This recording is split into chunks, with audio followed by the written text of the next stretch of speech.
Important update about YouTube playlists. Hey everyone. We've received many messages asking why our YouTube playlists aren't showing up. Do we create YouTube playlists? Yes, we absolutely do. So why can't you see them? Honestly, we're not sure. We've been in contact with YouTube support for several months now, but we still haven't received a clear answer or solution. After much discussion, our team has decided to take matters into our own hands. We believe the issue might be related to the number of playlists we've created on a single channel, possibly too many. Our solution? We're launching 2 additional YouTube channels, giving us a total of 3. This way, we can organize our audiobooks better and avoid the playlist visibility issue in the future. This change only affects our YouTube audience. If you're a patron supporter, you can still access all our audiobooks by visiting the collection menu on Patreon. Thanks so much for your time and continued support. Happy listening. Behind them, the priests were both purifying the environment and casting healing spells to support the front line. The team's advance had obviously slowed. It looked like the 16th layer was the limit for the Holy Court. Fang Hang pondered as he raised the God-given scepter high. Divine blessing. Buzz. Golden light blossomed from the God-given scepter, and massive positive holy blessings rained down on the Holy Court Knight legions ahead. Immediately, the knights were covered in a layer of dark golden holy light. With Fang Hang's powerful buffs, the knights suddenly felt a surge of strength from within. Holy-type auxiliary skills were largely influenced by skill level, sacred study level, talents, and spirit attribute. Under Fang Hang's high mental strength and sacred study enhancements, the effects were terrifying. Thunder of Judgment, along with various defensive blessings, will blessings, life recovery, divine blessing, and honor blessing, an entire series of positive effects were poured onto the combat team. The Holy Court team's strength surged instantly. The heavily enhanced Knight Legion at the front held the line firmly against wave after wave of hell creatures. From above, purple bolts of judgment thunder continuously crashed down. The situation was instantly reversed. The morale of the Holy Court team soared. Hain and his team did not join the front lines but stayed firmly by Fang Hang's side. Seeing this, a spark of excitement lit up in his eyes. Since the death of Great Sage Clo Issos, when had the Holy Court ever been this proud and glorious? He had never expected Fang Bei to be so daring to launch an assault on hell so soon after becoming the inheritor of the Great Sage title. Fang Hang glanced at the battlefield and gave Hain a small nod, signaling the team to continue advancing. Not enough. This was only the 16th layer. If he wanted to attract the attention of the jealousy demonic seed, they had to at least reach the 20th layer. As he was contemplating the coming battle with jealousy, suddenly a system notification appeared on his retina. Hint: the player has triggered Mission Distant Holy War. Mission name: Distant Holy War. Mission description: in the past, one of the 12 sages of the Holy Court sacrificed themselves during the mission to seal the entrance to hell. Hell left a permanent wound on the Holy Court. Now, it is time to seek justice from hell. Mission requirements: cleanse hell, completion rate must reach at least 60%. During the cleansing process, as completion rate increases, the player will gain Holy Court recognition and gradually condense the will of the 12 sages. If the mission fails, condensation of the will fails. If will condensation fails, the player will suffer backlash. Mission reward: elementary condensation of will. Fang Hang was intrigued by the notification. The 12 sages. So this was the advancement from the Great Sage? Fang Hang had initially thought the two were the same. Now it seemed the 12 sages were not just a title, but an advanced form of the Great Sage? But what was this new will condensation about? It looked like a kind of reputation-based system. A bit troublesome. If the mission failed, there would be penalties, which might interfere with his plan to kill the jealousy demonic seed. That would be a problem. Great Sage? Seeing Fang Hang deep in thought with a solemn expression, Hain couldn't help but ask, have we encountered a problem? No. Just as the words left his mouth, another notification appeared on Fang Hang's retina.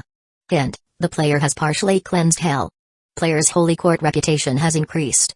Current Holy Will condensation, 0.7%. Fang Hang glanced at the notification and shook his head. No need to worry. We proceed. Understood. As the group continued deeper into hell, Fang Hang's mission completion rate gradually increased, and the will condensation percentage also rose steadily. Due to the Holy Court's massive numbers, their advance was slow. Eventually, they reached the 19th layer. At the rear, several holy paladins rushed over and whispered to Fang Hang, Great Sage, we received word from the Holy Realm Great Sage Dean is leading a team this way.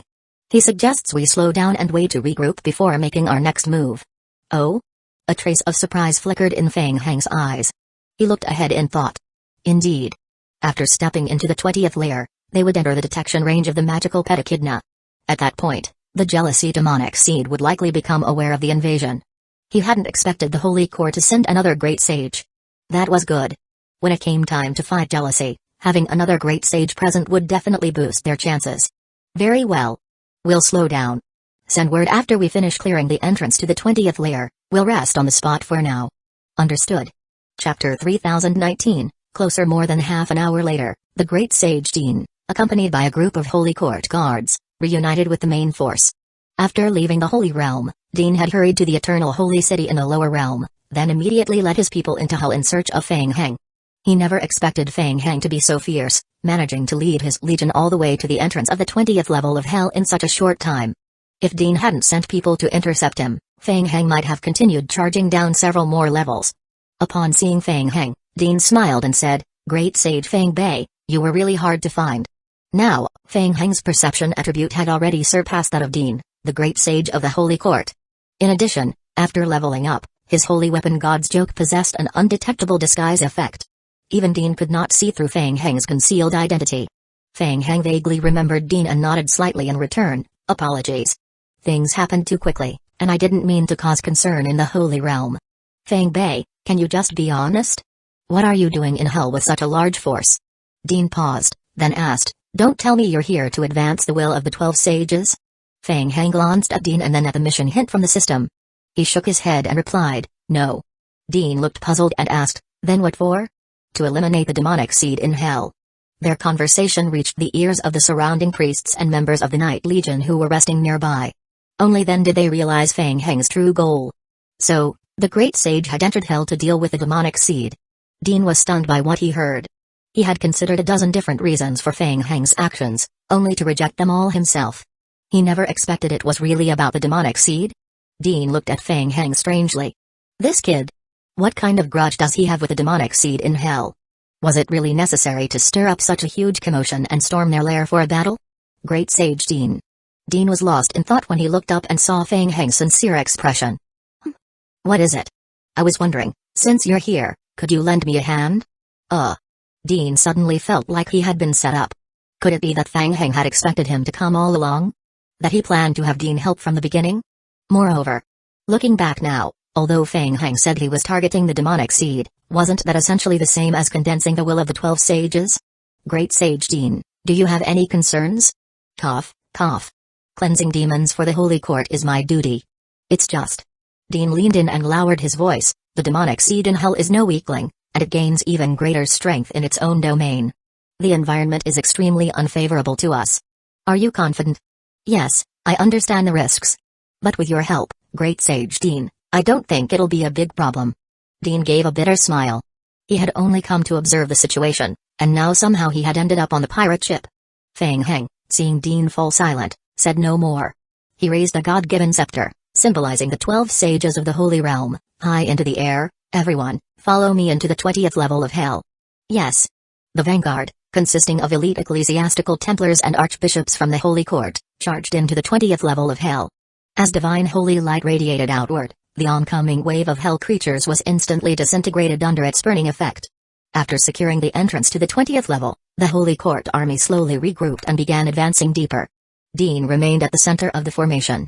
He was deeply shocked by the terrifying combat strength of the unit and frequently turned to look at Fang Heng with increasing puzzlement. This was strange. As a great sage, Fang Bei was supposed to have inherited the divine power of God's punishment. Shouldn't his focus be on enhancing melee attacks? Why were his support buffs this overwhelmingly powerful? Dean thought that even the great sages who specialized in blessings and support magic didn't seem to have such strong effects. Under Fang Heng's holy skill buffs, the monsters of the 20th level of Hell were completely crushed. Originally, Dean had planned to assist in the fight, but it seemed that wasn't necessary. After all, his powers were focused on protection. Also, melee-based, but mainly defensive and restrictive skills not particularly suitable for large-scale battles like this. There was no need for him to rush to the front lines. Hint, the player has successfully cleansed part of Hell. The player's Holy Court reputation has increased. Current God's Will condensation progress, 12.92%, Fang Heng glanced at the game hint.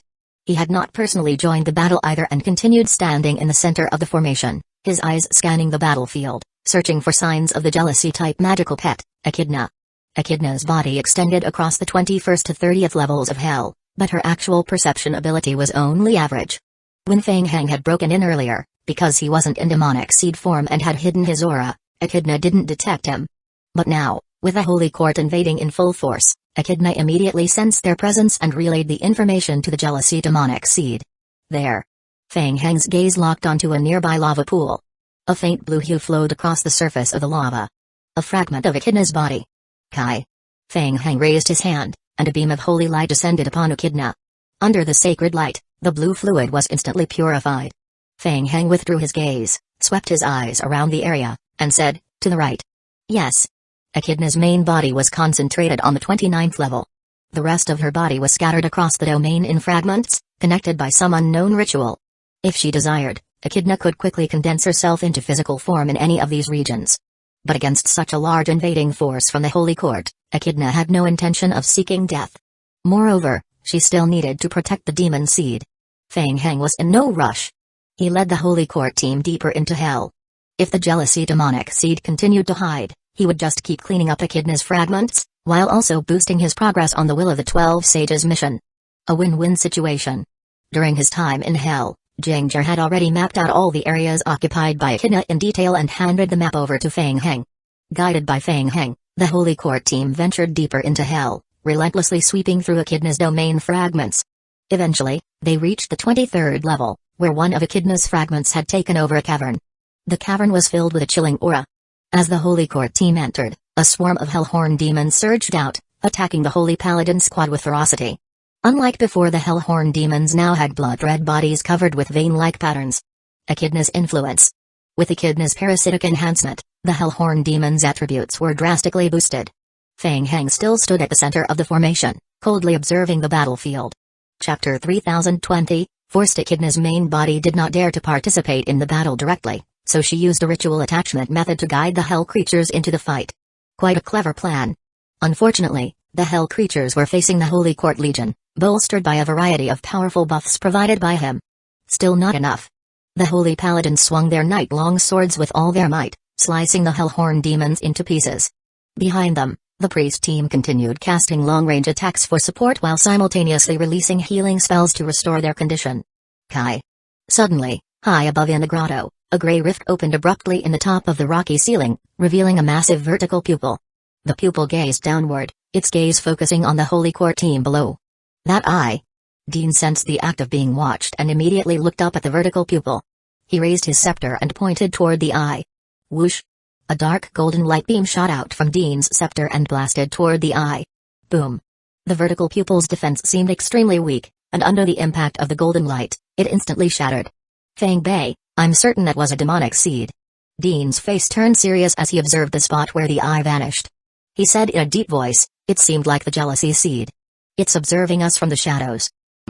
Fang Heng responded lightly, slowly raising his holy scepter and releasing holy ripples. Kai. Under the illumination of the ripples, the blue echidna liquid attached to the hell monsters emitted hissing sounds and was instantly purified. She'll have to show herself eventually. We don't need to worry about her. Keep going. Not far from the grotto, in hiding, Zhuang Yufei and several other demonic seeds did not dare get too close. They only observed the Holy Court team from a distance. That guy. At first, when they saw Fang Heng leading the Holy Court team into hell, the group of demonic seeds were shocked. It took quite a while for them to recover. Honestly, they had already mentally prepared themselves for the speed of Fang Heng's power progression. Even if Fang Heng could now fight a great sage of the Holy Realm on his own, they wouldn't be too surprised. However, they just couldn't figure it out. How in the world did Fang Heng manage to convince so many members of the Holy Court to work for him? Using the power of the Holy Court to invade hell and eliminate Echidna was a brilliant move. If Jealousy Esclina doesn't dare to show herself, the Holy Court will completely eliminate Echidna's magical pet.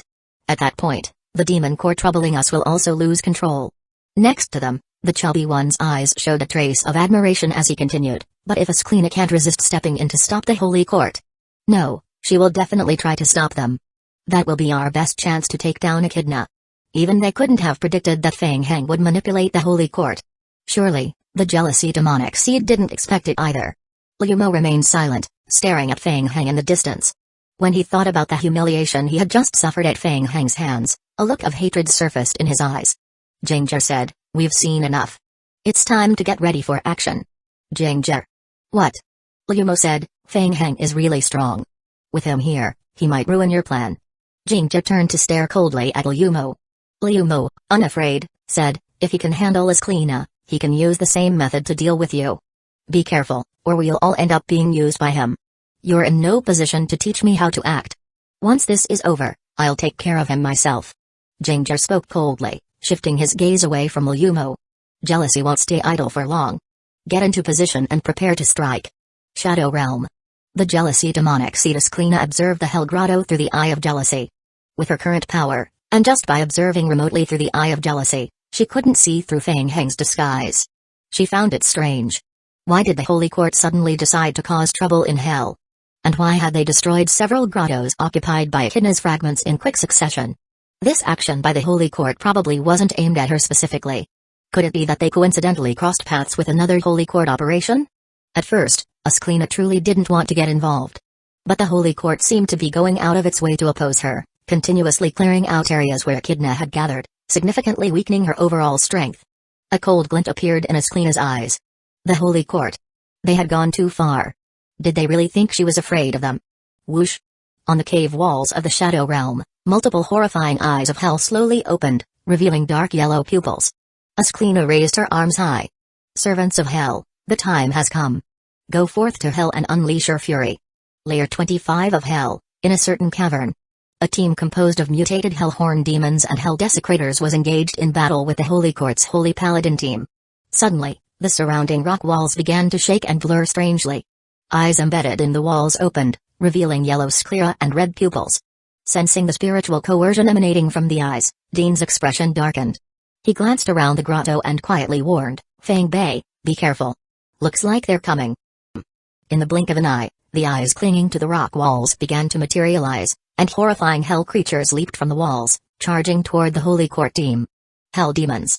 All of the creatures emerging from the transformed eyes of jealousy were high-level hell demons without exception. The entry of high-tier hell creatures into the battlefield brought chaos. Alongside the elite melee-focused demons, the first wave of long-ranged spells rained down directly onto the Holy Paladin team. Buzz. Several archbishops led the priest team to form a holy defense shield to block the attack. Fall back. Maintain formation. The elite high-tier hell creatures had arrived very suddenly and were incredibly powerful. The Holy Court team began an orderly retreat. Fighting while withdrawing. Eyes of jealousy continued to appear on the cave walls, each scarlet eye marking the arrival of a high-tier hell demon via teleportation. Dean, Great Sage, Fang Heng stood in the center of the formation, watching the high-tier demons appear on the battlefield. He said calmly, looks like the real threat has arrived. I'll go meet them. Please take charge of leading the Holy Court team and make sure the group suffers minimal losses. Alright, leave it to me. Dean had just agreed when Fang Heng continued, also, one more thing. Before I request your help, please wait. Don't act rashly. Huh? Trust me. I have a plan. Whoosh. Without waiting for Dean's reply, Fang Heng tapped his foot and darted past him, heading straight for the hell demons. Fang Heng swung his god-given scepter through the air, producing a sharp slicing sound. Bang. Two high-tier three-headed dark hounds lunging at him were instantly smashed in midair by a single strike and exploded on the spot. Chapter 3021, appearing Dean looked at Fang Heng, who had charged alone into the hellish monster horde first, his eyes revealing a hint of helplessness. He always felt like he had been tricked by this kid. How did it feel like he had followed him all the way into hell to help lend a hand? Dean shook his head and stopped overthinking, gathering his spirit to coordinate and command the entire Holy Court team from the rear, while carefully watching Fang Heng's movements and ready to provide rescue at any moment.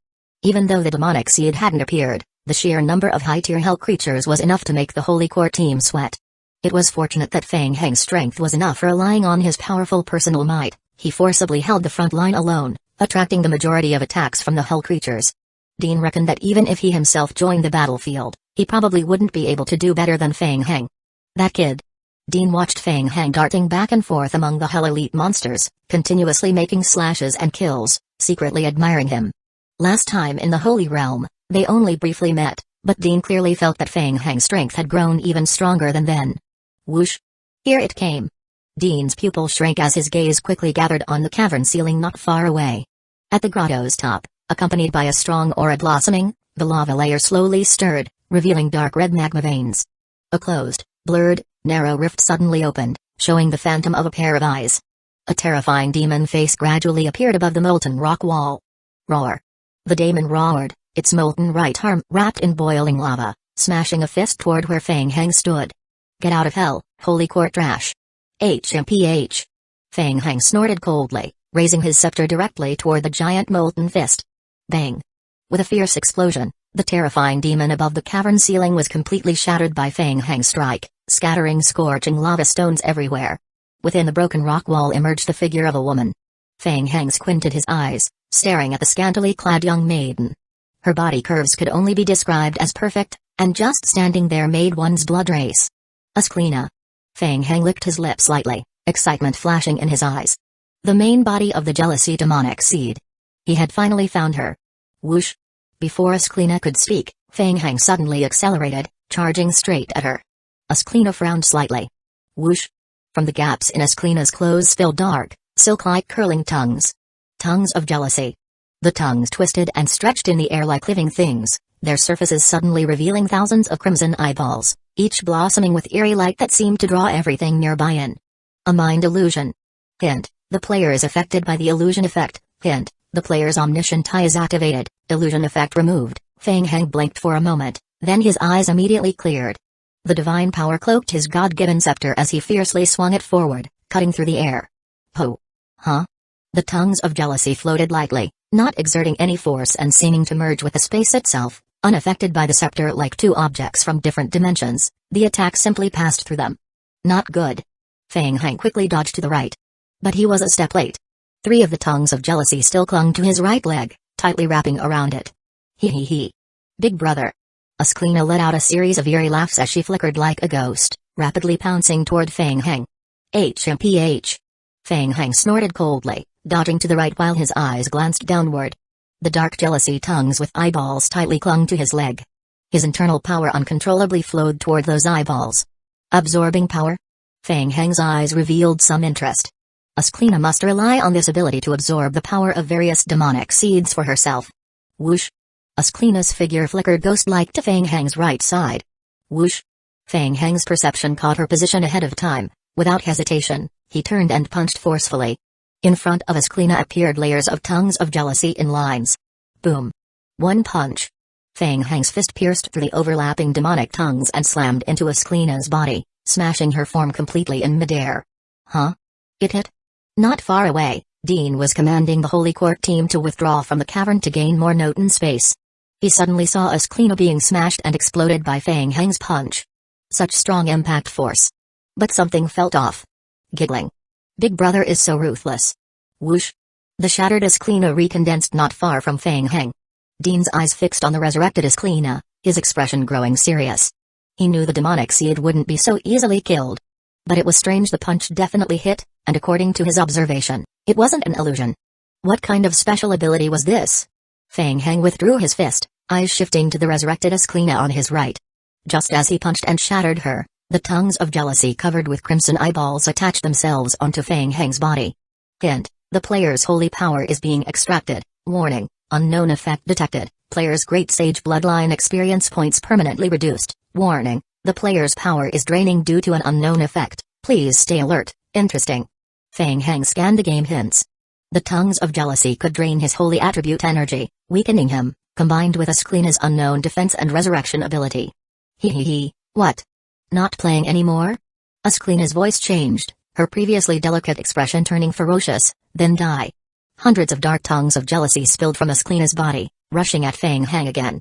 Fang Heng lightly tapped his toes on the ground, quickly dodging while thinking of a countermeasure. In an instant, the situation completely reversed. Fang Heng was swiftly dodging through the dense mass of tongues of jealousy. Ha. Isn't his fun? Why stop playing? Asklina held absolute control over the battlefield, her eyes shining with excitement as she enjoyed the torture. Dean stood anxiously nearby, wanting to intervene several times. But Fang Heng had previously warned him not to send reinforcements unless he requested help first.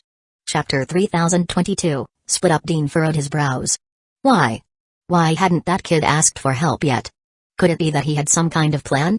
It was clear that the holy power in his body was slowly fading under the effect of the tongues of jealousy. As the battle dragged on, things would only get worse for him. Fang Heng forcibly resisted the negative effect of the holy power draining from his body. His figure teleported again, and he seized the opportunity to hurl another fierce punch at Ascleena. Boom! Ascleena once again exploded before his eyes, bursting into a mass of blood and flesh. He. Feng Heng slowly turned his head, his gaze shifting to the right. Ascleena reappeared in a bizarre ritual-like manner, her face showing a mocking smile. It's useless, kid. No matter how hard you struggle, it's pointless. In hell, I can resurrect infinitely. You can never kill me. Humphrey. Feng Heng snorted coldly and charged at Ascleena again, refusing to back down. Looks like it's about time. Not far away in hiding, a demonic seed adept at concealing his aura noticed that Ascleena's full attention was now on Feng Heng. He pulled out a demon flower he had prepared beforehand. Bang! The demon flower shattered in the palm of the demonic seed. 29th layer of hell. On the edge of a cliff of ghostly blue magma, Xuan Yufei unfolded a perception barrier and gathered over 25 demonic seeds, silently awaiting the outbreak of battle. Bang! Suddenly, the demon flower in Jingzhe's hand shattered. Go! Almost simultaneously, as Jingzhe shouted, the 25 hell demonic seeds all surged out from the perception barrier, charging straight toward the lava in front of the cliff. Roar! Stimulated by the aura of the demonic seeds, the blue lava below instantly erupted. Tens of thousands of blue lava strands shot out from the lava pool, weaving in the air into the skeletal outline of a three-headed serpent. Its outer blue lava exoskeleton peeled off like eggshells, revealing the true body of Echidna. The three-headed serpent of hell, Echidna. Upon detecting the intruders, Echidna immediately sent a warning through spirit communication to the demonic seeds of jealousy. At the same time, all three serpent heads breathed scorching blue hellfire at the charging demonic seeds. Whoosh! Whoosh whoosh whoosh! Each of the demonic seeds possessed its unique skills, quickly dodging Echidna's attacks. Take it down. Quickly. Roar. Echidna let out another thunderous roar. A wave of blue magma, fused with Echidna's lower body, erupted violently upward, exploding midair. The splattering magma droplets condensed in the air into hexagonal blue flame prisms. In an instant, a rain of dense blue crystalline fire poured down across the entire space. The demonic seeds scattered to evade it. Behind Echidna, 5 demon cores embedded on stone pillars were spinning rapidly under the influence of the surrounding blue lava veins. On the surface of each demon core, twisted serpentine engravings emerged, triggering high-frequency energy resonance among them, further accelerating the rotation. Poof! Poof! Several demonic seeds with weaker main bodies were affected by the demon cores, coughing up blood as they were knocked back. Jingzhe's face also turned pale under the influence of the demon cores. His body wavered uncontrollably in midair. Kai! Kai kai kai! The next moment, the dense blue fire rain from above struck Jingzhe. The moment it touched his body, the fire transformed into blue prisms that pierced deeply into him, blasting him backwards. Jingzhe clenched his teeth, veins bulging on his forehead, and shouted, Xuan Yufei. Use that. Whoosh! Xuan Yufei, who had been hidden in the shadows from the start, finally made her move. Forcing down the backlash of the demon blood within her, she suddenly darted in from the right, charging into the battlefield. With a long sword in her hand, she slashed forward and drove it into Echidna's body. Roar! Echidna let out a cry of pain. The moment the sword pierced into Echidna's body, dense magical runes spread outward from the blade. It worked. Xuan Yufei's eyes lit up. In the next instant, a surge of berserk strength struck her palm, sending her flying uncontrollably. He's weakened. Take him down. 10 minutes. This is our last chance. Jingzhe shouted, bracing his weakened body, and flew toward Echidna despite the negative effects of the demon core. The other demonic seeds also knew this was their do-or-die moment. Gritting their teeth, they charged at Echidna together. Somewhere in a cavern on the 25th layer of hell, Ascleena had been toying with Feng Heng when she suddenly sensed a disturbance in her spirit. Not good. Ascleena sensed that her magical pet, Echidna, was in trouble. Her expression immediately changed. It was the other demonic seeds. Their target was the demon cores. Such a coincidence. Right when she was entangled with those holy court scum? It had to be an elaborate plan by that group of demonic seeds. The holy court was also used by them. Ascleena never believed in coincidences like this. Her face shifted subtly, and she instantly lost the desire to continue tangling with Feng Heng. Her figure twisted in midair and rapidly flashed to the side. Whoosh! Feng Heng lightly tapped the ground with his toes and swiftly intercepted Ascleena. With a smirk, he said, "What's wrong? Weren't you playing? I'm not done yet. Why so eager to run?" Ascleena stared at Feng Heng, a hint of heaviness in her eyes. During the earlier fight, she felt she had already gained the upper hand. She hadn't used her full power, wary of the other Holy Court Great Sage present. She planned to slowly wear down Feng Heng's strength using the tongues of jealousy. But now, it seemed he hadn't gone all out either. So he had also been stalling for time? A strong sense of unease rose in Asklina's heart. But there was no time to think it through. Fang Heng was already attacking again. Whoosh! Fang Heng lunged forward. Shield breaker strike. A golden streak of light howled forward, slamming into the barrier before Asklina. Bang! The tongues of jealousy barrier surrounding Asklina blocked the strike. Dark mist mixed with holy light exploded outward. Using the force of the explosion, Asklina leaped backward. Hey, don't run now. I'm not satisfied yet. Let's play a bit longer. Fang Heng pursued her again, taunting with his words to keep her aggro focused. Holy court, this is my territory. Don't push your luck. Sensing her magical pet echidna was in danger, Asklina no longer wanted to be entangled with Fang Heng. A cold glint flashed in her eyes. Whoosh! In an instant, Asklina's chest burst open. From her heart extended countless tongues of jealousy, swiftly wrapping around her entire body. At the same time, two flesh wings formed by the intertwined tongues rose from her back, lifting her into the air. The tentacles of the tongues of jealousy were covered with malicious vertical pupils that opened one by one, staring intently at Fang Heng. Chapter 3023, Chains. Not far away, the Holy Court Knight Legion was still engaged in a fierce battle with high-tier demons, and the great sage Dean's expression had condensed to an extreme degree. Such terrifying demonic seed aura. Demonic aura continued to rampage from Asklina's body. Wave after wave of hellish strength ripple surged through the entire cavern, striking against the holy barrier constructed by the Holy Court's team, producing a sizzling sound. Even the Holy Realm's Demon Suppression Hall had never suppressed a demon of such intensity. Hey? Finally getting serious? Fang Heng also stared at Asklina and said coldly, then today, let's have a good game. HMPH. Seeking death. Asklina, concerned about the safety of the demon core, had long lost patience to waste words with Fang Heng.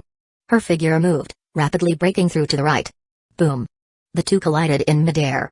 Fang Heng punched and shattered the shadow of the tongues of jealousy that enveloped the periphery of Asklina's body, slamming heavily into her flesh and blood. Having entered her complete form, Asklina's overall attributes had greatly increased.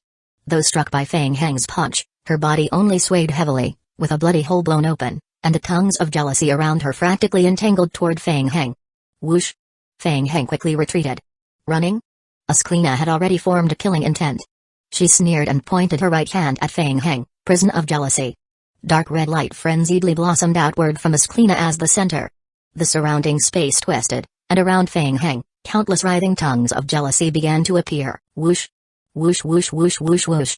The tongues of jealousy materialized and furiously coiled toward Fang Heng. At the same time, in Fang Heng's pupils, the phantom of the tongues of jealousy reflected. Illusion. Bang. The phantom in his pupils shattered in an instant. He was a step too late.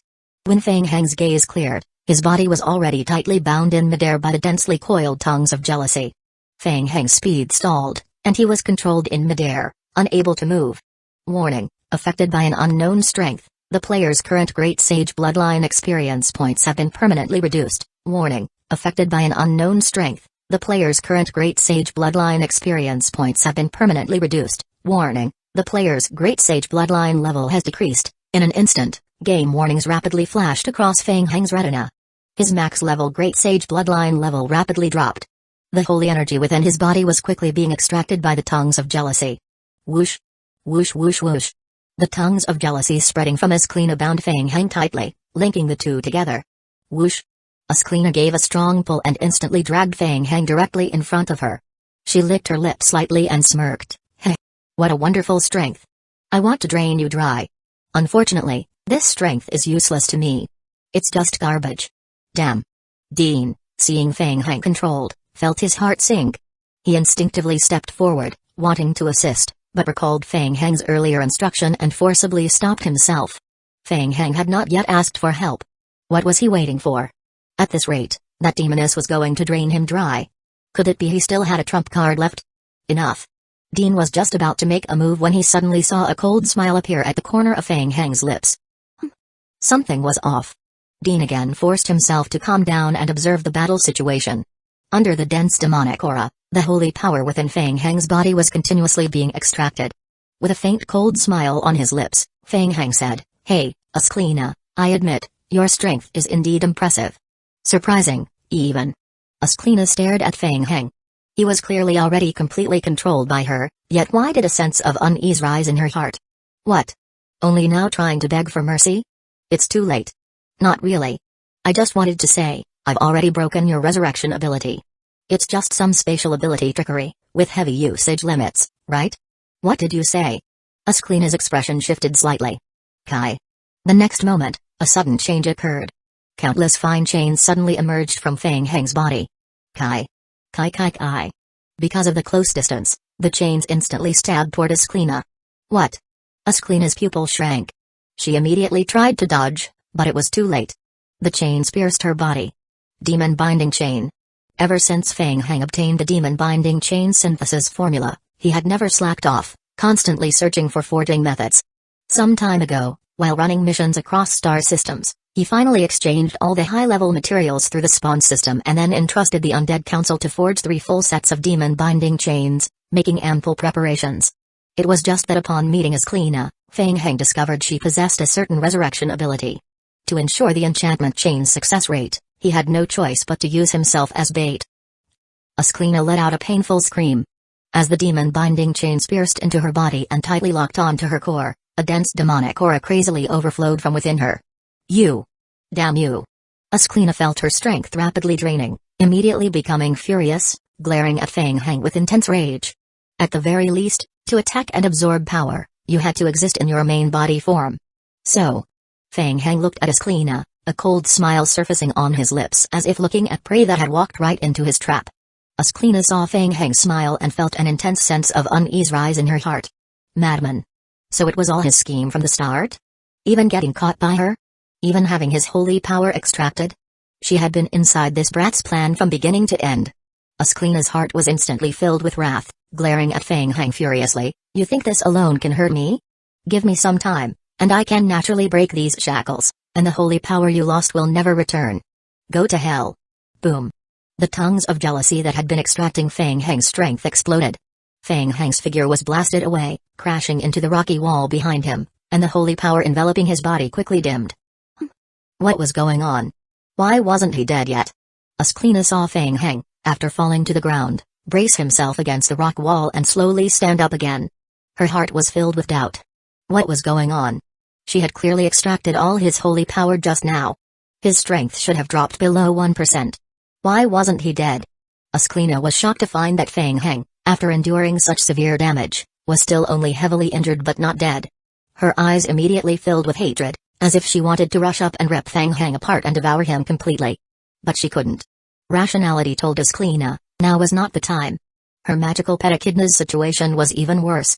She couldn't drag this out any longer. She had already been suppressed by the demon binding chain, and her strength had greatly diminished. She couldn't afford to waste time killing Fang Heng.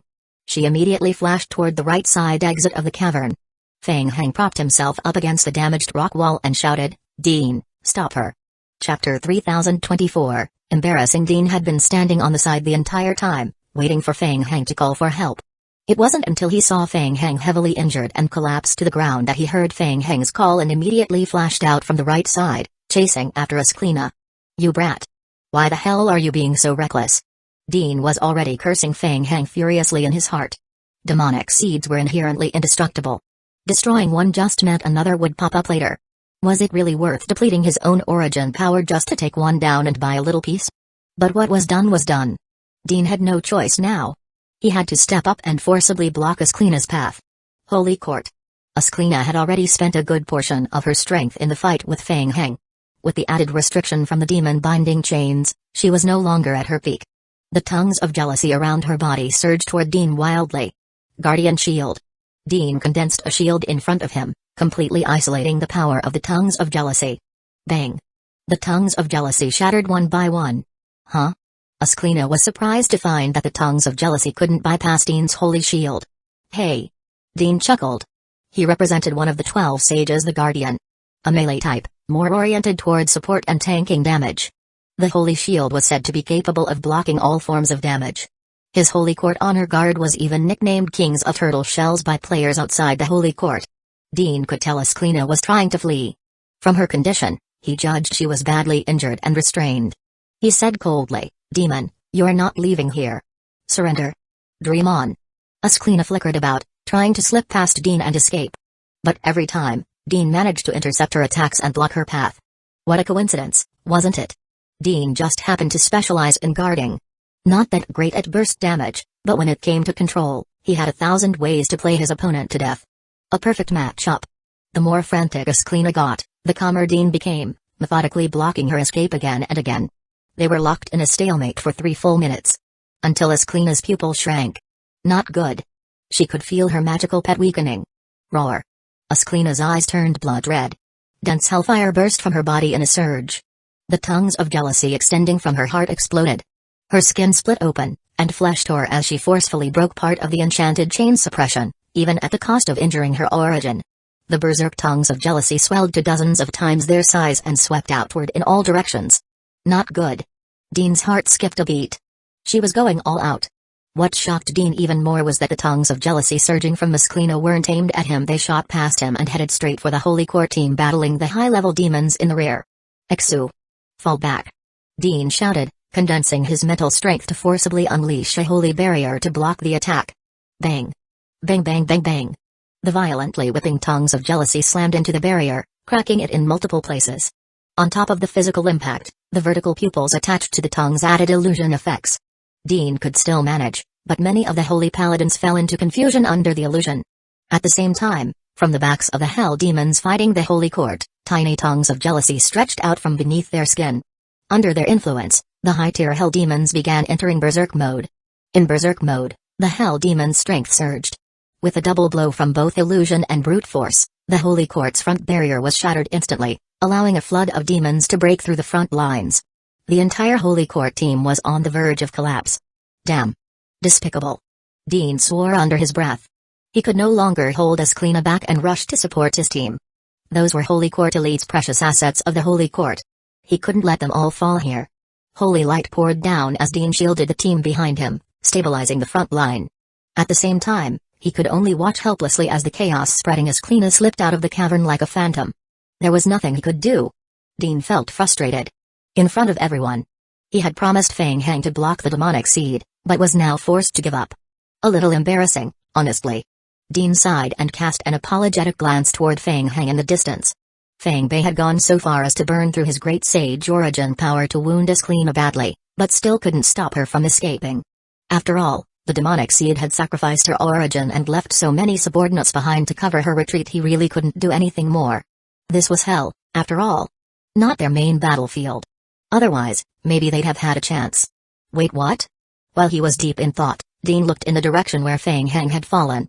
But instead of the expected sight of a nearly dead Fang Hang lying weakly on the ground, he saw him flipping up agilely and chasing full speed in the direction Ascleena had fled. Huh? Wasn't he badly injured? How was he still moving so fast? Dean's heart skipped a beat. Something was wrong. He was still chasing?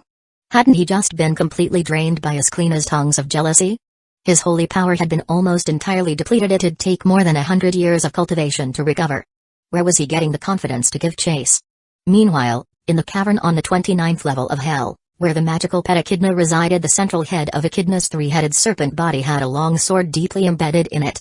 Her body shook violently, and finally, after a combined assault from over 20 demonic seeds, she collapsed with a crash into the lava below. The blue liquid coating the magma gradually faded. The temperature of the entire cave rapidly increased, returning to its normal molten intensity. At the same time, the blue secret engravings on the 5 demon cores spinning around the stone pillars vanished. The demon cores had completely lost control. Instead, they spun even faster around the pillars. Whoosh! Jinger and Xuan Yufei had been ready for this. They leapt toward the demon core simultaneously. But they were a step too late. Several demonic seeds had already locked onto the demon cores. Now that the magical pet Echidna had been defeated, the backlash from the demon cores had disappeared.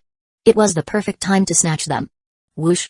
As soon as Echidna fell, 2 demonic seeds, as if they'd planned it, rushed from the left and right toward the spinning demon cores. Stop! The 2 ignored Ginger's shout from behind. Greed gleamed in their eyes as they reached out to grab the demon cores. Boom! Just as one of them was about to touch a core, a massive force erupted from the 5 spinning cores, blasting both of them backward with immense power. Stop right there. Ginger, Xuan Yufei, and an elderly companion took advantage of the brief pause to catch up. The 3 of them stood firmly in front of the demon cores, guarding them and glaring coldly at the other demonic seeds. Chapter 3025, Internal Strife. Do you remember our agreement? The jealousy demonic seed isn't dead yet, and you all already want to fight amongst yourselves? The other demonic seeds immediately stopped and turned their attention toward Ginger. One of them stared at Ginger and said in a deep voice, Ginger, what do you mean by this? Are you trying to use the demon core to restrain us? All of you know how important the demon core is. Everyone wants its power to enhance themselves as much as possible. Ginger swept his gaze across the crowd, paused, and said loudly, but right now, jealousy hasn't been eliminated. I don't want us to fight amongst ourselves first and let jealousy benefit in the end. Demonic seeds were all untamed by nature and didn't accept Ginger's reasoning. HMPH, easy for you to say. Are you trying to trick us with human rhetoric? With the demon core in your hands, of course you can say whatever you like. Once we take down the tongues of jealousy, Asklina, you'll be the one reaping the benefits and using the demon core to control us. Ginger said, the demon core will stay here for now. We'll distribute it after we've dealt with the seed of jealousy. And how can we trust what you say? Who's willing to believe you? That's right, Ginger. Why should you be the one to guard the demon core? I don't trust anyone but myself. A gaunt old man even sneered and said, in my opinion, since the demon core is already in hand, why not fight right now? Let strength decide. Whoever absorbs the demon core gets to keep it. That way we might stand a better chance against Asklina. Ginger said coldly, it's not that I disagree. You've all seen it, the demon core is still wrapped in a defensive layer. To truly obtain it, we'll need time to wear it down. Hey, you're too weak, so of course you need time.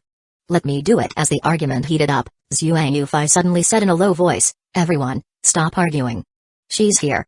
The moment she spoke, the others also sensed a powerful demonic seed door rapidly approaching. They immediately fell silent and turned toward the cavern entrance. Boom. A wave of hellish energy surged into the cavern, followed by Asklina bursting in. It's you. Though she had already had a premonition, the moment Asklina saw the group of demonic seeds, uncontrollable rage surged up from within. Good. Very good. Since you've all come to me, that saves me the trouble of hunting you down. Today, none of you will leave alive. Whoosh. Asklina let out a cold laugh and dashed directly at one of the demonic seeds. Take her down first. The demonic seeds suppressed their inner grudges and temporarily joined forces to fight Asklina. With both old and new grudges at play, they all attacked with fury. Ginger's group no longer needed to worry about the demon core and also had the advantage in numbers. Asklina, on the other hand, had suffered some losses in her previous battle with Fang Hang and was still affected by the negative effects of the demon binding chain, quickly falling into a disadvantage. But the demonic seeds were not united. Once they gained the upper hand, many consciously slowed down their attacks, starting to weigh pros and cons. Everyone knew that even if they dealt with Asklina, they would still need to fight for the demon core afterward. Only a fool would waste strength at a time like this. Soon, fewer and fewer people were putting in full effort. Most began conserving strength, which instead gave Asklina a chance to recover. Meanwhile, on the 28th level of hell after leaving the cavern, Fang Hang didn't immediately pursue Asklina. Instead, he turned and quickly entered a hidden cavern on the 28th floor. This fate plan had cost him. His sacred study level was completely drained, now reduced to only level 1. Fortunately, he managed to preserve his great sage bloodline level. Also, his attributes came from a combination of academic skills, so the weakening of a single sacred study didn't greatly impact his overall combat strength. That was why Fang Hang dared to act as bait. If it had been another great sage from the Holy Realm, after being drained by Asklina, their combat power might have been reduced to less than 1% of their peak. Pa! Fang Hang lightly tapped the ground with his toe and slipped into the cave ahead. At the center of the cave stood a large magic array that had just been completed not long ago. Fang Hang quickly stepped into the center of the magic array. The array rapidly activated in his right eye, and his mental strength poured into it through his legs. Kai. Kai kai kai. The magic array glowed with a soft green light as it was infused with mental energy. A moment later, as the array continued operating, vines of Abakia began to spread from the center, quickly covering the cave and the surrounding area. Done. Abakia, follow me. Fang Hang ceased his mental control and calmly left the cave, quickly heading toward the 29th layer of hell where Asklina was. Soon, Fang Hang arrived at the 29th layer of hell and followed his senses toward the magma area where his magical pet, Echidna, was. As he neared the magma zone, sensing the shock waves of battle, Fang Hang slowed down and hid at a distance, carefully observing. Asklina had already returned a step earlier. But unfortunately for her, she was too late. His magical pet Echidna was already dead. Just as Fang Hang had predicted, Asklina was now entangled in battle with the demonic seeds. The most difficult part of his plan had already been completed. Now, he needed to let them fight like the snipe and clown so he could reap the benefits. But from what he saw, Ascleena seemed to be gaining the upper hand. Feng Heng narrowed his eyes slightly, observing everyone's movements, and immediately understood everything. Good grief. These demonic seeds were incredibly cunning.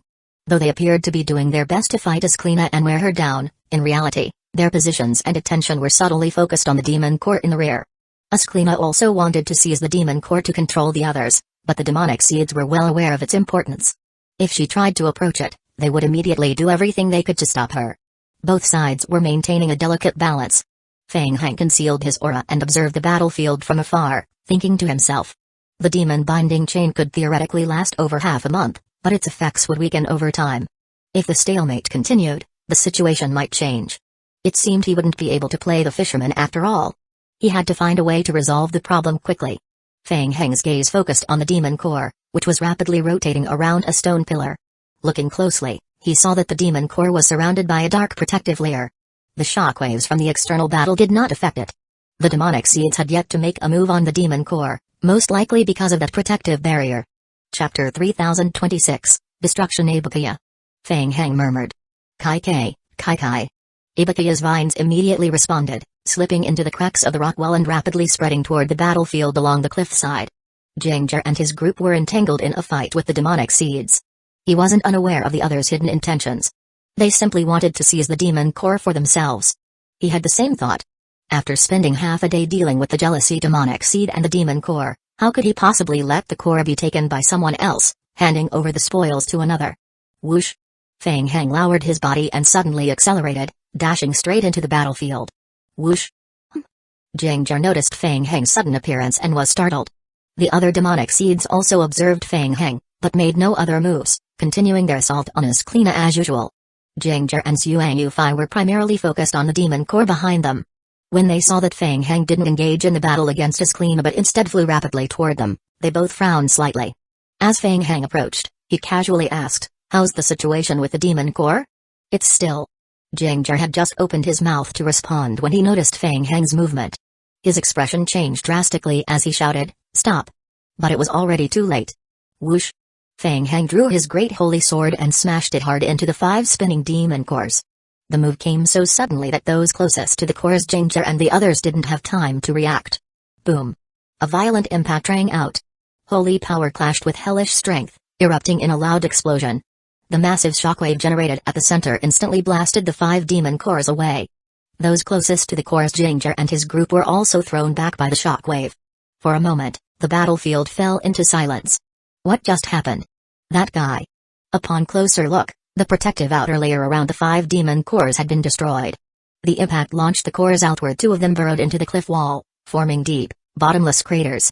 The remaining 3 broke free from Ascleena's seal and control, flying deep into hell and quickly vanishing from sight. The demon core. The scene completely surpassed the expectations of all the demonic seeds. Bang! Bang! Amid the silence, 2 more heavy impacts rang out as the demon cores embedded in the rock wall burst out from the cracks, as if infused with vitality, and also flew toward the depths of hell. Whoosh! Whoosh whoosh whoosh! After a moment of stunned confusion, the demonic seeds quickly reacted and all chased after the demon cores. Forget about Ascleena. If they could obtain a demon core, perhaps they too could control other demonic seeds like the jealousy demonic seed did. Feng Heng saw this and let out a cold laugh. Demonic seeds. Just a bunch of fools blinded by immediate gain. A few demonic seeds remained on the field and didn't immediately give chase, but they alone couldn't restrain Ascleena, so they too backed off and went after the demon cores as a second best option. Ha ha ha ha ha. Seeing this, Ascleena burst into loud laughter. As expected, they were all useless trash. At first, when she saw Feng Heng charging in, she felt the situation turning bad. But now, seeing the demonic seeds scatter, she couldn't help but laugh. This was her chance. Even under the influence of the demon binding chains, in terms of individual strength, she was still the strongest among all the demonic seeds. As long as the demonic seeds were scattered, they posed no threat to her. Ascleena immediately flew in the direction one of the demon cores had gone. Feng Heng. Jinger, who had been thrown back by the shockwave, stabilized his stance and glared at Feng Heng, anger burning in his eyes. In his original plan, he had only needed to use the demonic seed's power to handle Ascleena, and afterward, he would seize the demon cores to control the demonic seeds. As for Feng Heng, if Feng Heng had obeyed orders, Jinger would have given him a chance to serve under him. But this kid had chosen to mess everything up and ruin the plan. Jinger, Stop staring, move. Zhuangyu urged him softly. HMPH. Ginger snorted coldly, forcibly suppressed his fury, and left with Zhuangyu to chase after one of the demon cores. Fang Heng glanced in their direction and let out a scornful humph, then tapped his toe against the ground and swiftly gave chase toward Asklina. Somewhere on the 29th level of hell, a demon core representing wrath hovered midair in a cavern. Found it. Demonic Seed Liu dashed into the cavern and saw the demon core in the air. A glint of greed flashed in his eyes. Perfect? This demon core just happened to be his original core. If he could find a safe place to slowly absorb its power. Just as he was about to make a move, Liu's expression suddenly changed. He sensed a strong wave of danger from behind. Boom. A hellfire cannon blasted into Liu's back, sending him flying from the explosion. His spine was torn open, flesh and blood mangled. PFFT. Asklina. Damn it. Liu spat out a mouthful of blood. Seeing the jealousy demonic seed chasing him, he felt like he had plummeted from heaven into hell. Gritting his teeth, he bore the internal injuries and fled through an exit on the right side of the cavern. HMPH. Asklina gave a cold glance in the direction Liu had fled, but didn't pursue. She hovered in the air and stared at the demon core, slowly raising her hand toward it. BZZZ. The demon core responded to her control and slowly drifted toward her. Whoosh. Whoosh whoosh. Before it could reach her, 2 holy light arrows pierced through the air, breaking her control over the core. You? Asklina turned to the cavern entrance and saw Fang Heng. A flash of surprise crossed her eyes. You still dare come? Are you really not afraid of death? In her view, Fang Heng's holy power had already been mostly extracted by her, his strength nearly depleted. And yet he dared to come alone? Hey, Asklina. Fang Heng stared at her intently. We haven't even finished our fight, why are you leaving so soon? Oh? Asklina looked at him and was just about to eliminate him quickly, when a flicker of shock appeared in her eyes. Fang Heng's aura had changed. While speaking, his holy aura had quickly withdrawn, replaced by a powerful undead energy that surged from his body. Undead? Holy and undead. How could these two completely opposing energies switch so seamlessly? What on earth was this person?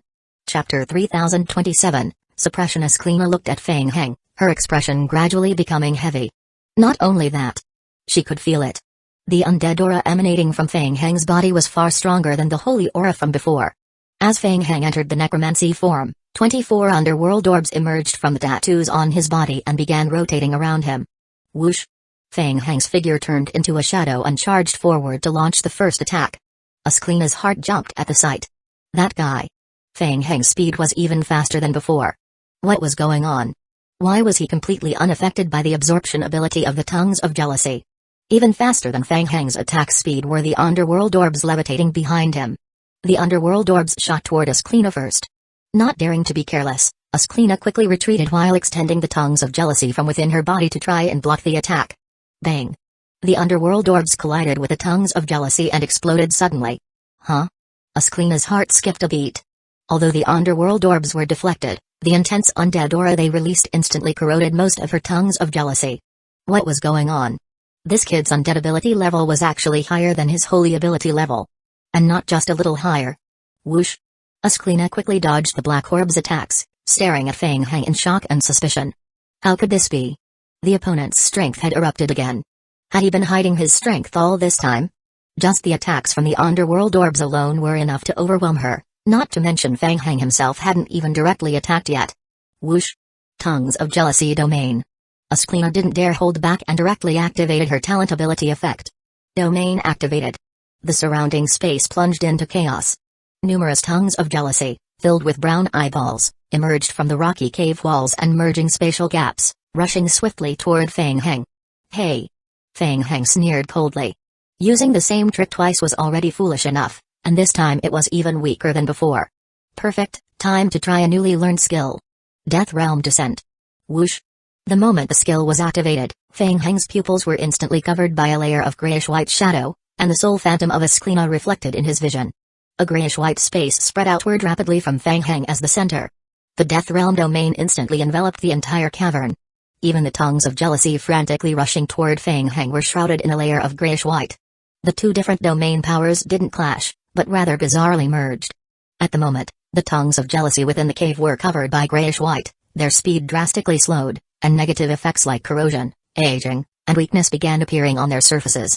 Asklina was also covered by the Death Realm domain.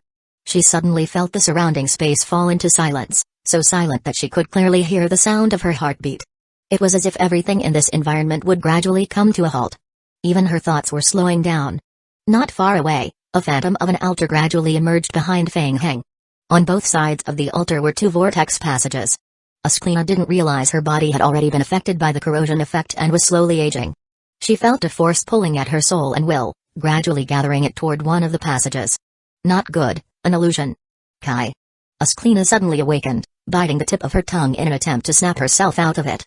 But it had no effect. She didn't feel any pain on her tongue within this silent, grayish world. Her 5 senses had already been stripped away. This wasn't a normal illusion but a higher-level force targeting the soul and will. Ascleena realized that the opponent had also activated a domain-type ability and that his domain ability was stronger than hers. Within the grayish-white domain, a large number of tongues of jealousy had already aged and disintegrated. After the domains fused, her tongues of jealousy clearly couldn't withstand the power of the Death Realm. Ka. Fang Heng, unaffected within the Death Realm descent environment, suddenly appeared in front of Ascleena. He extended his palm forward, and the aura of the Death Realm quickly condensed into a scythe of the god of the underworld. Kai. The side of the god of the underworld slashed forward. Ascleena's pupil shrank. Bang. Her body was shattered and dismembered on the spot, but quickly regenerated on the right side. Fang Heng gave her a cold glance. Whoosh. Whoosh whoosh whoosh. The underworld orbs surrounding Fang Heng slammed into Ascleena again, completely blasting her body apart. Resurrected? Fang Heng looked coldly at the revived Ascleena. So what if she could revive countless times? In the Death Realm environment, each time she was shattered, Ascleena's soul and will would be impacted. Ascleena's complexion turned pale, and her soul's essence had already suffered severe damage. Although her core magic source was unharmed, she could feel her body gradually weakening. With each cycle of death and resurrection, her mind increasingly fell into a chaotic, confused state. She could only fight on instinct, being shattered repeatedly in the battle with Fang Heng, and relying on her origin power to revive again and again. Hang in there. Ascleena briefly regained consciousness again, gritting her teeth and holding on to her core will. Kai. Kai kai kai. In this state, every second was torment. Time passed painfully slowly. After an unknown duration, Ascleena intermittently regained awareness and suddenly froze. Huh? What? She suddenly realized Fang Heng's attacks had stopped. At some point, the cavern covered in grayish-white had become filled with climbing vine plants. Kai kai. The climbing vines had unknowingly latched onto her body, binding her tightly to the wall. What? The next moment, Ascleena's pupil shrank. The soul power in her body was being uncontrollably absorbed. Hint, Ibukuya is absorbing the power of jealousy. Hint, Ibukuya is absorbing the power of jealousy. Hint, Ibukuya has currently absorbed jealousy energy, 68.5%. Fang Heng watched Ascleena from afar, evaluating the actual strength of Death Realm Descent. Very powerful. The Death Realm Descent skill differed in focus from Tree Realm Descent. The Tree Realm emphasized environmental enhancements to oneself, while the Death Realm emphasized terrifying weakening effects on the enemy. Most people couldn't survive long in the extreme Death Realm environment covered by the Death Realm Orb. Let alone others, even he had needed months of agonizing Death Realm cultivation to move normally. Additionally, under the domain of Death Realm Descent, the domain could continuously influence the enemy's soul and will, and inflict physical level debuffs like corrosion and aging. A very impressive skill. If compared directly, Death Realm Descent was much stronger. Chapter 3028, Untitled. Ascleena was horrified, her will immediately faltering, and once again she entered a state of mental confusion. Then, stimulated by the loss of strength, she was jolted awake, as if caught in an endless nightmare of repetition. 3 short minutes passed, and a game hint appeared. Hint, Ibukuya has completed the absorption of jealousy's strength. Oh? It was already fully absorbed? Fang Heng looked at the now dying and once again confused Ascleena. The demonic seed could be reborn infinitely. Even if she were killed now, she would soon reincarnate and be reborn. However, the next rebirth of the jealousy demonic seed would no longer be Ascleena, but a new inheritor of the demonic seed. As the Death Realm environment gradually faded, Ascleena slowly regained consciousness and looked at the person before her. You. Who are you really? Hey, not important anymore. Fang Heng raised his hand, aiming at Ascleena, a slight smile curling at the corner of his lips. Goodbye, Ascleena. Boom. God's punishment. A deep purple thunderbolt struck down. Boom. Under the thunder strike, Ascleena's already crumbling will could no longer endure. She let out a painful scream, and her entire body was engulfed in holy fire, eventually turning to ash under the intense burning. With Ascleena's death, The jealousy demonic seed strength entrenched in Fang Heng's sea of consciousness also completely dissipated. Hint: the player successfully killed a Sklena, legendary. The player is awarded an extra 1 million King of Gods points. Hint: the player's current mission, the Distant Holy War mission completion rate has reached 100%. Hint: the player may continue the mission to further increase the completion rate and earn extra rewards. Hint: the player's current mission, the Distant Holy War mission completion rate has reached 590.7%. Hint: the player's current 12 Sages will, elementary, condensation rate, 78%. Fang Heng glanced at the game hints. The mission was complete. After being targeted by jealousy for so long, he had finally resolved the issue completely. And he had gained something extra in return. The mission to condense the 12 Sages will seem to still be ongoing. As the Death Realm domain skill gradually faded, the surrounding cavern slowly returned to its original state. Fang Heng shifted his gaze to the Soul Demon Core at the center of the cavern. The Demon Core was originally fused with the demonic seed as one. It was only separated by a Sklena through some special ritual, which was why it didn't drop upon her death. As for this remaining core, with this thing, perhaps he could use it to threaten or control the demonic seeds. Fang Heng pondered, then cautiously approached the Demon Core. Due to his incompatible attributes, the Demon Core immediately reacted with rejection. Ka. Fang Heng forcibly wrapped the Demon Core in his mental strength, trying to control it and make it float in front of him. It was difficult. After being controlled, the Demon Core fiercely resisted. Even with Fang Heng's terrifying level of mental strength, he couldn't maintain control for long. No wonder the jealousy demonic seed didn't carry it around. Controlling a Demon Core wasn't easy. Fang Heng checked the game hint again. It was marked as an unknown item. Troublesome. This thing couldn't be stored in the backpack. That made the Demon Core's practicality rather limited. He needed to find a way to bring it back and hide it in a safe place. Even more troublesome, the Demon Core continuously emitted hellish energy ripples, affecting the surrounding environment. As he thought, Ibukiya's vines wrapped around and expressed interest in the Demon Core. Fang Heng was surprised and looked at the nearby Ibukiya's vines, asking, "You're saying you can absorb this thing?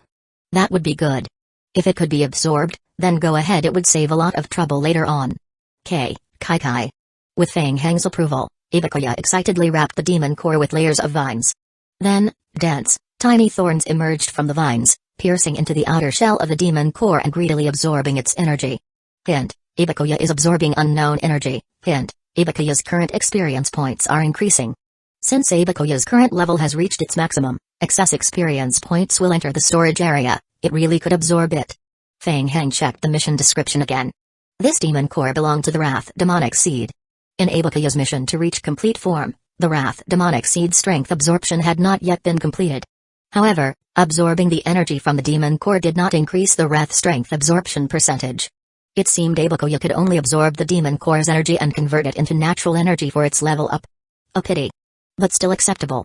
Although Ibukiya had not yet reached complete form, its level had already reached the maximum stage. At least the energy could be stored and used to greatly increase its level once it advanced. Fang Heng calmed down and let Ibukiya continue absorbing the Demon Core's energy. After all, it was a Demon Core, an indestructible existence. Once fully absorbed, the total energy gained would be significant. Fang Heng communicated mentally with Ibukiya, instructing it to fully absorb it. However, not long after absorption started, Ibukiya once again sent information through their spiritual link. "I see, you're saying the Demon Core possesses an endless energy source? That it can't be fully absorbed?" Fang Heng perceived the information sent via the spiritual link and murmured to himself. There was such a thing? There were many theories about the origin of demonic seed power. Some said it came from hell, others claimed it was born from the world's sins. As long as sin existed, the demonic seeds were indestructible and capable of infinite resurrection. Ibukiya could absorb only a small portion of the Demon Core's strength. And its conversion efficiency wasn't high. But the energy was endless and could continuously empower Ibukiya. Wait a second. Fang Heng suddenly realized, since Ibukiya could absorb the demonic seed's strength and convert it into natural energy for storage or self-use, it could also release the absorbed energy. With that in mind, Fang Heng immediately communicated with Ibukiya through their mental link. After receiving a definite affirmative answer, Fang Heng became excited. "Ibukiya, give it a try." With a slight tremble of its vines, natural energy began to flow out of Ibukiya's vines, and in an instant, the entire cavern was filled with a thick natural energy. Great. Fang Heng immediately closed his eyes and attempted to absorb it. It worked. The energy entered his body, and after one cycle, quickly converted into the chi provided by his Titan bloodline, merging into his sea of consciousness. He was in luck. Feng Heng opened his eyes abruptly, his heart filled with excitement. With the demon core present, he could not only use it to control demonic seeds but also have a continuous energy source. Previously, Ibakaya's release of natural energy alone had been inefficient, but with 5 demon cores added to the mix, things would be much easier. With this new plan, the various negative effects of controlling a demon core were now well within acceptable limits. Chapter 3029, Untitled. Hey, not bad. Feng Heng lightly licked his lips and looked at the demon core. Good stuff. Doubted jealousy, understood jealousy, became jealousy. Feng Heng slowly withdrew his gaze. Since that was the case, he also had to find a way to take away the remaining demon cores. Also, Ibakaya's advancement was nearing completion and should be finished soon. Ibakaya's current tier was still insufficient, the speed and conversion rate of absorbing the demon core were both low.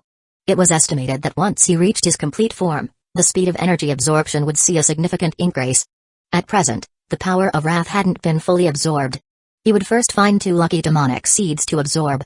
Feng Heng instructed Ibakaya to activate and release the aura of the Wrath Demon Core, concealing his aura and hiding to the side. Within a few minutes, 2 Wrath demonic seeds approached the cavern, one after the other, following the aura of the Demon Core. When the 2 demonic seeds saw the layers of vines enveloping and absorbing the Demon Core inside the cave, their hearts immediately skipped a beat. What? Why had the Demon Core turned into this? Whoosh! Whoosh whoosh! While the 2 were hesitating, in the next instant, dense vines surged toward them. Feng Heng's figure eerily appeared behind them. Before he could even make a move, the 2 demonic seeds froze in place, their faces turning ashen. Oh? Feng Heng looked up. As Ibakaya's vines pierced the surface of the demon core, the 2 related demonic seeds showed expressions of pain on their faces, their skin bloodless, their bodies trembling uncontrollably. Kai. Feng Heng didn't even need to do anything himself. Ibakaya's vines had already quickly approached the 2 and wrapped them up tightly, forming a vine sphere. Hint: Ibakaya absorbed wrath power. Current wrath absorption, 57%. Hint: Ibakaya absorbed wrath power. Current wrath absorption, 89%. Hint: Ibakaya's current wrath absorption had reached 100%. Hint: the player's current mission holy war completion rate, 631%. Hint: the player's current 12 sages will, elementary, condensation level, 86%. In less than 2 minutes, the 2 demonic seeds were completely drained. The vine sphere that had wrapped around them gradually dispersed. The power of wrath was settled. Aside from his own greed power, only one remained. Pride. Feng Heng asked, Ibakaya, where are the remaining demon cores? Ibakaya's vines had already spread through most of the domain of the 29th layer of hell. Upon hearing Feng Heng's question, he immediately shared the distribution of the demon cores with Feng Heng's Sea of Consciousness. Not bad, let's go, Ibakaya. Let's go do something big. Inside a cavern on the 29th layer of hell, 3 demon cores hovered in midair, forming a strange balance. Several demonic seeds were fighting intensely beside the cavern. Ginger's body had already manifested the magic lines representing the pride demonic seed, and a terrifying aura continuously leaked from his body. This kind of melee was extremely troublesome. Everyone present wanted to claim the demon cores for themselves, so whenever anyone got close to them, the surrounding demonic seeds would immediately group up to attack that person. The demonic seeds were mostly untamed types with no trust among them. They fought individually, and even within small teams, there was constant suspicion of one another. Whoosh! Suddenly, a strong ripple of death aura surged into the cavern from outside. A figure then swiftly dashed inside, heading directly toward the central demonic seeds. The demonic seeds were furious and shouted, "Stop him!" Who was this new demonic seed? So unruly? Trying to sneak in during the chaos?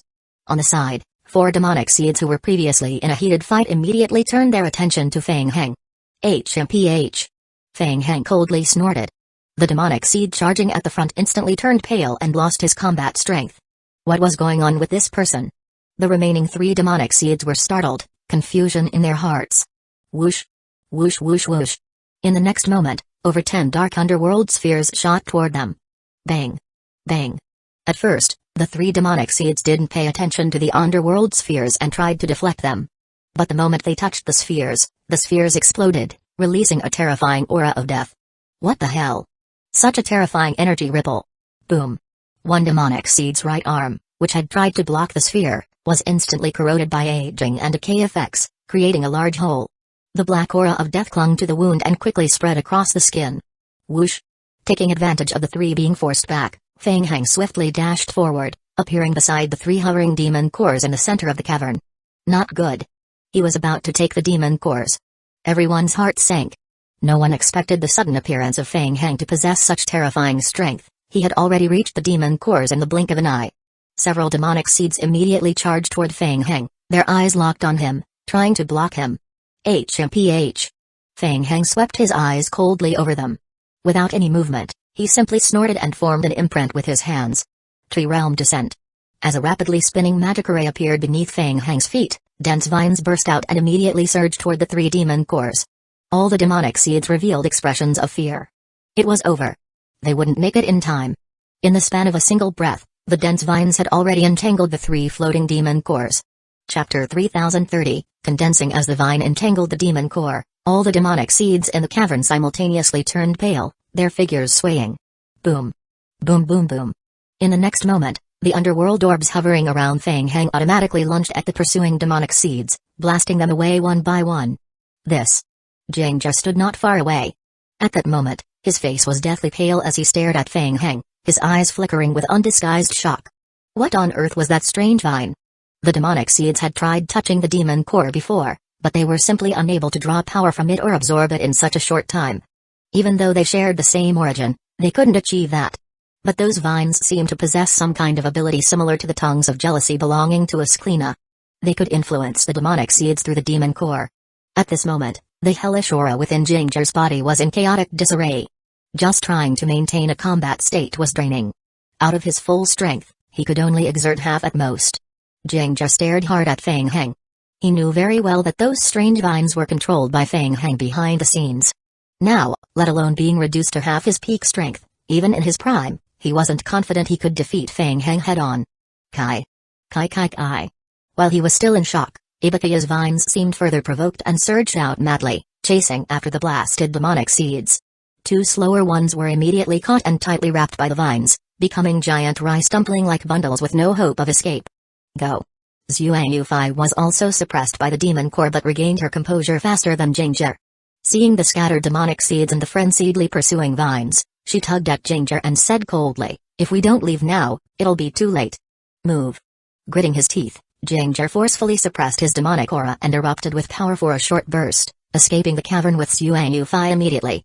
Several clear-headed demonic seeds also activated their potential, forcefully maintaining combat strength to escape the cavern. The remaining ones attempted resistance, gritting their teeth and charging at Feng Heng, trying to destroy the vine-covered perimeter of the demon core. Bang! Bang bang bang! The 24 demon cores spinning around Feng Heng shot out toward the attacking demonic seeds, exploding midair with undead aura shocks, blasting every attacker away again. Kai. Ibakaya's vines once again revealed a savage side, quickly entangling the demonic seeds sent flying and dragging them back. The vines coiled around them near the demon core, wrapping them into tight vine cocoons. Ibakaya quickly absorbed the demonic seed's strength, completely draining them dry. Hint: Ibakaya is absorbing pride power. Hint: Ibakaya is drawing pride power. Hint: the player killed the demonic seed. The player gained Holy Court reputation. Hint: the player's current mission distant Holy War completion rate, 1000%. Hint: the player's current 12 Sages will, elementary, condensation rate, 100%. Hint: the player's current mission has reached maximum value. Hint: the player has completed the condensation of the 12 Sages elementary will. As the mission was completed, Feng Heng's expression changed slightly. The holy element power within him surged violently, rising and overflowing from his body. Yet he was currently in undead form. As soon as the holy power overflowed, it was completely suppressed by the undead aura, causing extreme internal conflict and discomfort. Sensing the issue, Feng Heng immediately switched his main body into sacred form. Whoosh, whoosh whoosh. The underworld orbs, previously flying around to seek out enemies, swiftly returned, merging into Feng Heng's skin and forming Majweave imprints. The holy power could now pour out freely, surging toward the sea of consciousness, quickly forming a crystal within it. Several demonic seeds in the cavern who hadn't acted yet looked at each other. The vines that had wrapped the demonic seeds twisted and writhed a few times before falling silent. After the vines dispersed, only scattered remains were left. What the hell? Just what kind of monster was that guy? The remaining demonic seeds in the cavern knew they were no match. Seeing Feng Heng's aura greatly restrained and him standing still without attacking, they were hesitant. What's going on? Thinking back, Feng Heng's display of strength had been utterly terrifying. Run. Now that he wasn't attacking, they had to flee. Once one led the way, the others didn't hesitate either. They all scrambled to escape the cavern, vanishing without a trace in seconds. Whoosh! As the sea of consciousness gradually calmed, a holy crystal and an undead crystal existed separately in distinct domains, gathering quietly without disturbing each other. But in both size and quality, the undead crystal on the right was clearly much stronger. Feng Heng opened his eyes, a faint holy imprint appearing between his brows. It seemed the object in his sea of consciousness corresponded to the 12 sages' will from the mission. With the emergence of this will crystal, Feng Heng's control and perception of holy power greatly increased. Unfortunately, the divine power had previously been drained by the jealousy-type demonic seeds. Currently, there was very little strength left in his body. Huh? Feng Heng suddenly noticed that his nearly depleted holy power was slowly recovering. Just a tiny bit, but it was indeed gradually returning. Was it related to the 12 sages' will? Gain hint slowly emerged. Hint: the player's Great Sage Bloodline experience +2, it seemed the guess was correct. Since he was in the Hell environment, experience gain was very slow. Presumably, once he left Hell, the rate of strength gain would improve. Not bad. Feng Heng stopped thinking about it, raising his head to scan the surroundings. TCH, they sure ran fast. Seeing the demonic seeds had already scattered and fled, Feng Heng curled his lip. Forget it. After all, even if he killed them, they'd just resurrect again. It wasn't worth wasting time hunting them one by one. For a moment, Feng Heng considered using the demon core to control the demonic seeds' actions. But in the end, he gave up. The demonic seeds were too difficult to control. Letting them work under him would only cause endless trouble. He only needed to leave the demon core to Ibukaya to continuously supply energy. Ibukaya was far smarter than the magical pets under jealousy. If demonic seeds appeared, Ibukaya could take the initiative to control the demon core to suppress them. Feng Heng took one final look at the game prompt. At present, all 5 demon cores have been obtained. Ibukaya only needed one more demonic seed type to fully evolve. Greed. As for the next step, the eternal tree domain around Feng Heng slowly faded, and he gently closed his eyes. A large number of Ibukaya's vines gathered from the periphery of the cavern. Ibukaya, begin. Kai. Sensing Feng Heng's will, Ibukaya's vines slowly coiled around him, pressing close. Fine barbs extended from the vines and pierced into Feng Heng's body, drawing out strength. Hint: Ibukaya is absorbing the greed demonic seed power. Hint: your strength is being absorbed, your Hell bloodline strength experience is decreasing. Chapter 3031, Hell's Grove Hell, 25th level. After more than 3 hours of intense battle, Dean finally managed to bring the Holy Court team under control and led the team back to the entrance of the previous floor. The Hell creatures sent by the Jealousy demonic seed this time were all elite forces that had been cultivated in Hell for many years, each possessing extremely high combat strength. Only in terms of numbers were they slightly inferior to the Holy Court. Coupled with the environmental advantages of Hell, they were able to unleash terrifying power. The battle was manageable at first, and the Holy Court side was able to maintain an orderly retreat. But as time passed, the buff effects previously granted by Feng Heng to the Holy Knight Legion gradually wore off, and the overall combat strength of the team began to collapse. To ensure that the Holy Court team would not be wiped out, Dean had no choice but to personally join the battlefield and lead the team in a slow retreat. Could something have happened to Feng Heng? Dean cautiously glanced into the depths of Hell, feeling a sense of unease. More than 3 hours had passed, and although some of the monsters summoned by the Jealousy demonic seed had been cleared, there was still no sign of Feng Heng. That guy had always been bold to the extreme, but this time... Huh? Just as he was thinking, Dean suddenly felt a faint tremor beneath his feet. What? The Holy Court team immediately reacted as if facing a great enemy, retreating and raising a thick holy defensive barrier. Be careful. As the lava rock layers trembled, fine cracks began to appear on a lava-covered ground. Looking closely, tiny vines commenced crawling out from the fissures in the cracked ground. What the hell? The surface of the vines was covered in dark red blood vessel-like patterns, rapidly spreading across the ground, dissolving the sulfur rocks with a sizzling sound wherever they passed. Thicker roots then emerged from the cracked ground, anchoring themselves tightly and spreading through the earth and rock walls. In just a few breaths, the trembling ground calmed, and roots and fine vines now spread throughout all visible parts of the 25th level of Hell. The vines even continued to expand, growing toward the upper layers of Hell. What kind of bizarre plant is this? Dean led the Holy Court team in a cautious retreat, staring at the strange, rapidly spreading Hell grove before him, an intense sense of unease rising in his heart. Upon close inspection, the vines clung to the rock walls, their tiny thorns piercing the stone as if absorbing the energy of Hell. Was it some kind of Hell creature? Related to their intrusion? At first glance, the roots and vines did not seem hostile toward either the Hell creatures or the Holy Court. Before Dean could figure it out, the berserk hell creatures under the jealousy demonic seed suddenly launched an attack on the nearby vines and roots. Blades engulfed in hellfire slashed down, shredding the vine-like plants and scorching the wounds with intense flames. Bang! Bang bang! The vine roots were also infused with hell's berserk nature. Once attacked, they immediately counterattacked. Sharp spikes formed along the roots, shooting toward the hell creatures, while the vines furiously coiled around them. The vine-like plants were extremely powerful. Those still standing and fighting were all high-tier hell creatures recruited by the jealousy demonic seed. However, even these high-tier creatures gained no advantage against the vines and roots. Faced with the densely packed and surging vine entanglements and spiked root attacks, even when they blasted them to pieces, more vines would swarm in the next second. And if they slipped up even slightly. Shoo! Shoo shoo shoo! The roots swiftly seized the chance to grab a hell creature by the ankle, hoisting it into the air and slamming it violently into the ground. Bang! The surrounding vines quickly slithered over, completely entangling and restraining the hell creature, then swiftly dragged it into the ground, disappearing without a trace. Gulp! The holy paladins of the Holy Court swallowed nervously as they looked at the battlefield. The roots radiated a strong hellish aura and seemed to be some kind of hell creature themselves.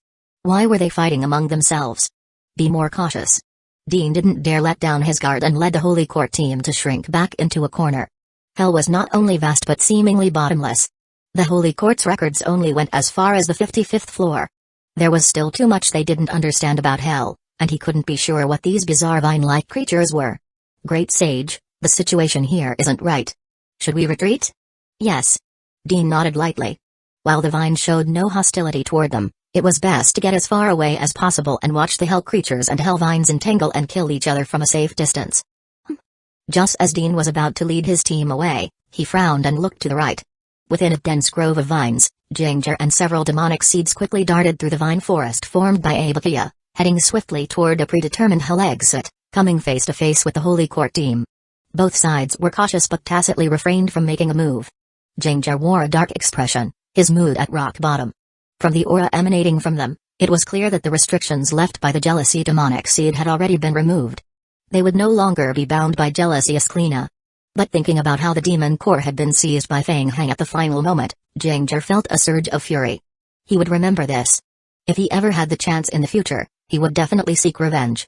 Meanwhile, several others accompanying him, including Zhuang Yufei, looked grim. The lifting of the restrictions left by the jealousy demonic seed likely meant that jealousy had already died. Who did it? Thinking back now, the most likely person capable of such a feat was Fang Hang. Moreover, along their path, the vines and roots that had rapidly spread throughout hell had already extended from the 29th to the 25th floor, and perhaps even beyond. There was no doubt that these bizarre plants were under Fang Hang's control. Just how powerful had he become? Now that the demon core was in Fang Hang's hands, the future for the demonic seeds looked bleak.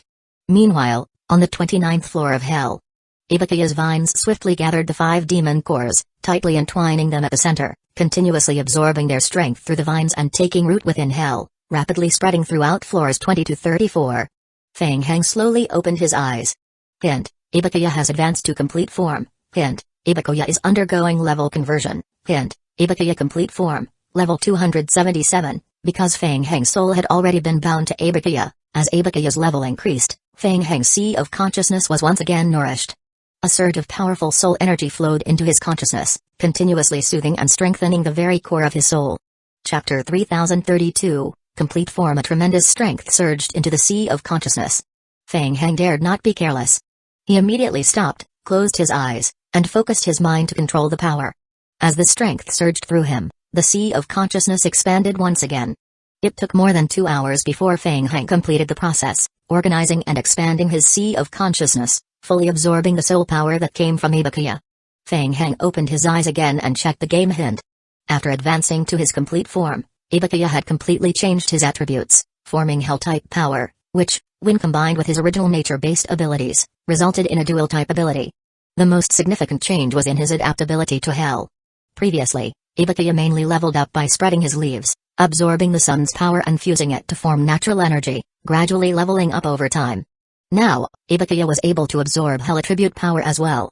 When Ibukiya entered his complete form, during the time Fang Hang had closed his eyes to organize his sea of consciousness, Ibukiya had already rapidly spread through Hell, fully occupying floors 21 to 35, and was even able to gradually absorb power from hell to convert it into his own experience points. It wasn't until he reached floor 35 that he encountered resistance from many high-tier hell creatures. Ibukaya had just leveled up and had not yet fully mastered his power. On top of that, he had to divert a significant portion of his strength to absorb the demon core and hell power, so he did not force an assault on floor 35. Instead, he expanded horizontally, securing control over hell floors 21 to 35. That was already the limit of what Ibukaya could achieve for now. Additionally, according to Ibukaya's perception, the deeper into hell he went, the stronger the power he could absorb. As for other skills, Fang Heng checked Ibukaya's description.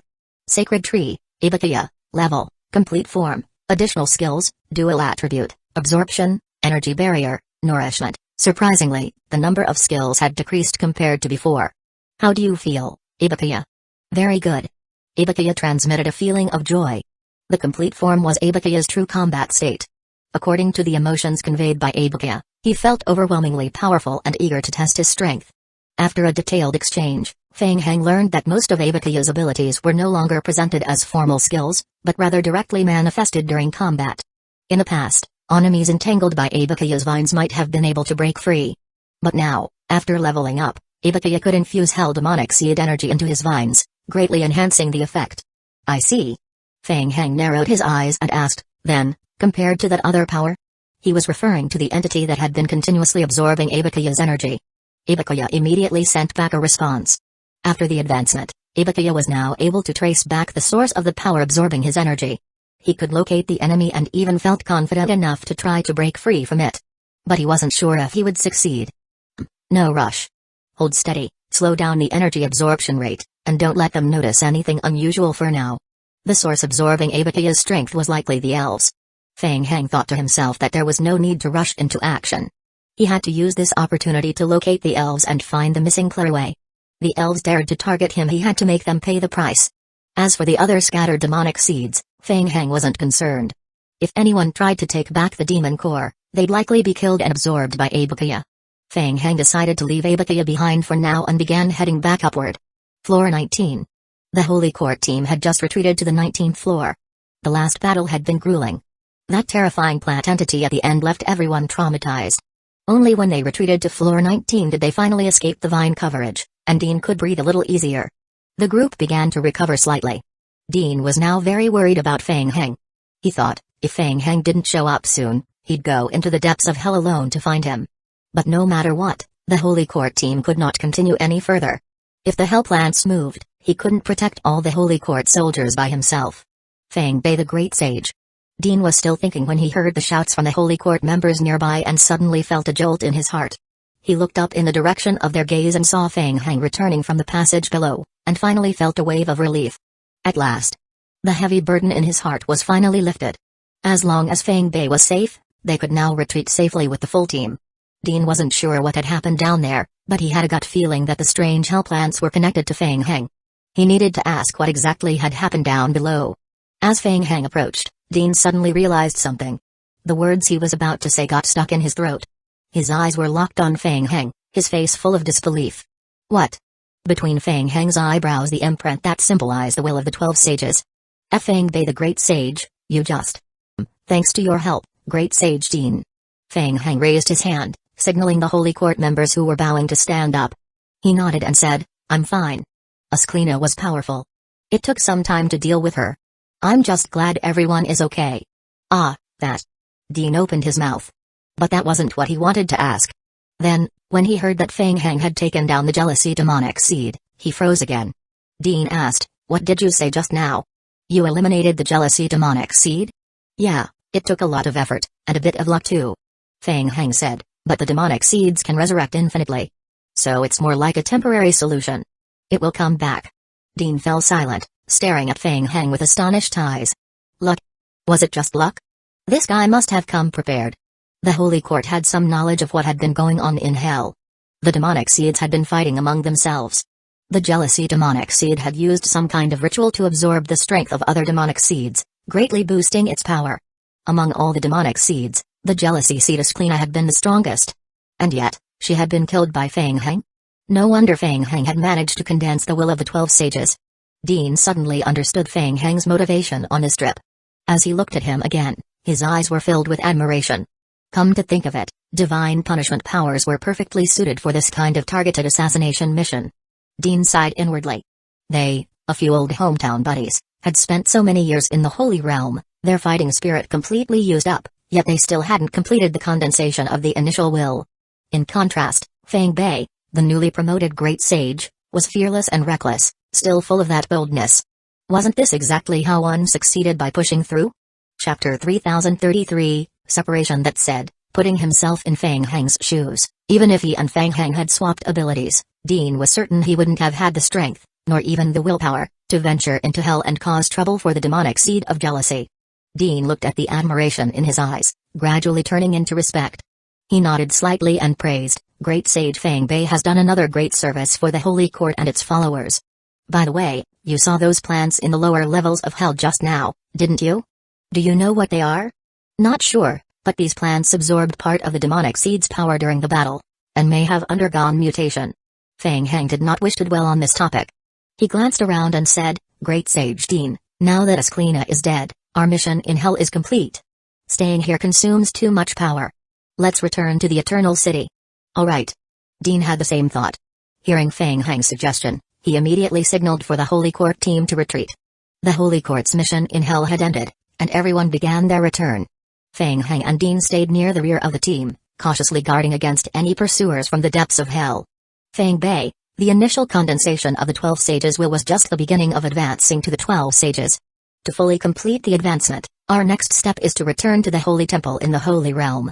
Dean assumed Fang Heng's venture into hell was to advance the 12 Sages' power, so he naturally offered some advice, reminding him softly, I've read some records before. Back then, advancing to the 12 Sages required the help of various great sages and even the God King. Now, the Holy Court is far weaker than before. I fear it won't be so easy. Also, the God King has once again entered seclusion, and we don't know when he'll come out. Fang Heng hadn't really planned to rush to the Holy Realm to advance his sacred powers, but hearing Dean mention the God King made him pause and ask, did something happen to the God King? Why did he enter seclusion again? The seed of Ouroboros has been eradicated, he should have recovered. Well, since you haven't returned to the Holy Realm, it's normal you don't know, Dean explained in a low voice. Actually, the God King's seclusion this time isn't because of the seed of Ouroboros. Then what is it? Because the God-given orb experienced an anomaly. Dean spoke while sighing inwardly again. Recently, their Holy Realm had really been down on its luck. One misfortune after another, with no sign of stopping. Only the emergence of the new Great Sage Fang Bei could be considered a piece of good news, strengthening the Holy Court's power and hopefully turning their luck around. The exact reason for the God-given orb's mutation is unclear. We suspect that during the battle with the seed of Ouroboros, the orb's outer protective net was damaged. The God-given orb losing its net for a short time wasn't a big issue, but over time, the holy ripple energy it emitted grew stronger and stronger, gradually destabilizing the Holy Realm. It got to the point where, without the protective net, we even had extreme difficulty moving the God-given orb. Dean shook his head again, sighing inwardly as he explained, the God King entered seclusion this time to absorb the excess energy released by the God-given orb, and also to use the orb's power to push himself through the final breakthrough. Fang Heng nodded. So essentially, it was cultivating using the God-given orb, right? Fang Heng understood how dangerous that could be. Take the Death Realm orb for example. After advancing to the super god level of necromancy, he had once tried lingering in front of the Death Realm orb to boost his power. But it had been extremely dangerous. The cultivation speed wasn't even that fast, and that was with the orb's outer protective layer intact. The Holy Realm's orb lacked that protection, so cultivating with it would be even more difficult. However, a strange thought suddenly rose in Fang Heng's mind. The God King of the Holy Realm. What tier was his power level? God level? Or super god level? Come to think of it, with the God King's age, if he had cultivated at the god level for tens of thousands of years, his strength might not be much weaker than Fang Heng's newly advanced super god level. If the two of them really fought, who would win? Fang Bei, what are you thinking about? Fang Heng raised his head and said, nothing much. I was just wondering, where did the God-given orb come from? Maybe if we trace its origin, we could find a way to control it. I'm not sure. The God-given orb has always been in the Holy Realm and can only be used by the God King. It's stored on the top floor of the attic. I suppose it's part of the Holy Realm itself. Dean paused for a moment, then continued, with the God King in seclusion, completing the advancement to the 12 sages may face some difficulties. But don't worry, once we return to the Holy Realm, all the great sages will discuss together and try to find a way to help you break through. Also, even though you've advanced to a great sage, the formal ritual has not yet been completed.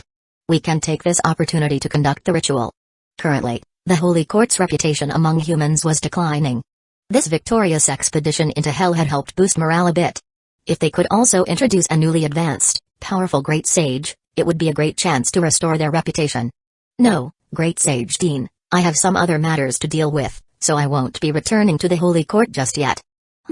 Dean looked at Feng Hang with a puzzled expression. Strange, wasn't his guy in such a hurry to come here just to advance to the 12 sages? Why wasn't he in a hurry anymore? Feng Hang smiled faintly. Since returning to the Holy Court wouldn't yield a method for advancing the 12 sages anytime soon, it was better to prioritize helping clear away, who might currently be in danger. No need to waste time. Just some minor issues. I'll return to the Holy Realm as soon as I've resolved them. Alright then. Dean thought to himself that this newly advanced great sage sure had a lot on his plate. Since there was no convincing him otherwise, he simply nodded and said, very well, then I'll return to the Holy Realm first and discuss with the other great sages to help find your path to advancement. Thank you, Great Sage Dean. Feng Hang cupped his hands in a gesture of gratitude. Through necromancy, Feng Hang was very aware that beyond the god level existed the super god level. If he successfully completed the advancement to the 12 sages, it should correspond to a demigod level or god level sacred study. If he wanted to go even further, then perhaps he would have to become the God King? It was certain that there was only one slot for a super god level. Which meant, if the current God King was already at the super god level, then as long as he remained in place, Feng Hang would never be able to push his sacred study to the final step. Chapter 3034, Transformation. It was located 80 galaxies away from the human planet in the real world. The Shadow Clan and other allied races that had accepted related missions began to arrive one after another. The spawns had not yet issued a mission targeting the humans, but the Shadow Clan could hardly wait and had already formed an allied force. As soon as the mission was released, they would immediately invade the human world. The Shadow Clan felt it was a pity. The human world had been affected by the Black Fog. The spawns wanted to preserve the world to study the Black Fog and to use it as the front line against the fog. According to them, they did not wish to annihilate humans but wanted to teach them a lesson. The Shadow Clan had suffered a heavy loss during the last mission against the SSS-level insect nest on the human side. Now, countless eyes were watching them. If they did not properly teach the arrogant humans a lesson, how could they maintain authority in the future? How could they continue to lead the Spawn Alliance in battle? They were now only waiting for the spawns to announce the coordinates of the human world. Once they had them, the Shadow Clan would launch an attack immediately. Welcome, Prince Colquitt of the Elves. Colquitt held a noble status as a prince of the elves and heir to the Elven throne. He held considerable influence among the elves. The captain of the Shadow Clan found it strange. In the past, the elves had rarely undertaken external missions as a group, yet this time, the spawns had shown great enthusiasm in rallying the elves for the assault on the humans, even dispatching more than 20 high-tier ships. While the elven ships were average in strength, elven individuals were generally powerful. Out of respect for the elves, the captain of the Shadow Clan stood up and welcomed him. Your Highness, what brings you here? Colquitt, with a stern face and arrogant gaze, glanced at the captain and said, Captain, the elves have already located the exact coordinates of the human world. We don't need to wait any longer. I will have my people share the coordinates, and we will launch an attack on the human world immediately. The Shadow Clan captain felt displeased at Colquitt's commanding tone. He had offered courtesy out of respect for the elves, but the prince was actually treating himself like royalty? Ordering the Shadow Clan around? The Shadow Clan alliance did not follow the elves' commands. I see. The elves truly are impressive, being able to obtain the hidden coordinates of the human world so easily.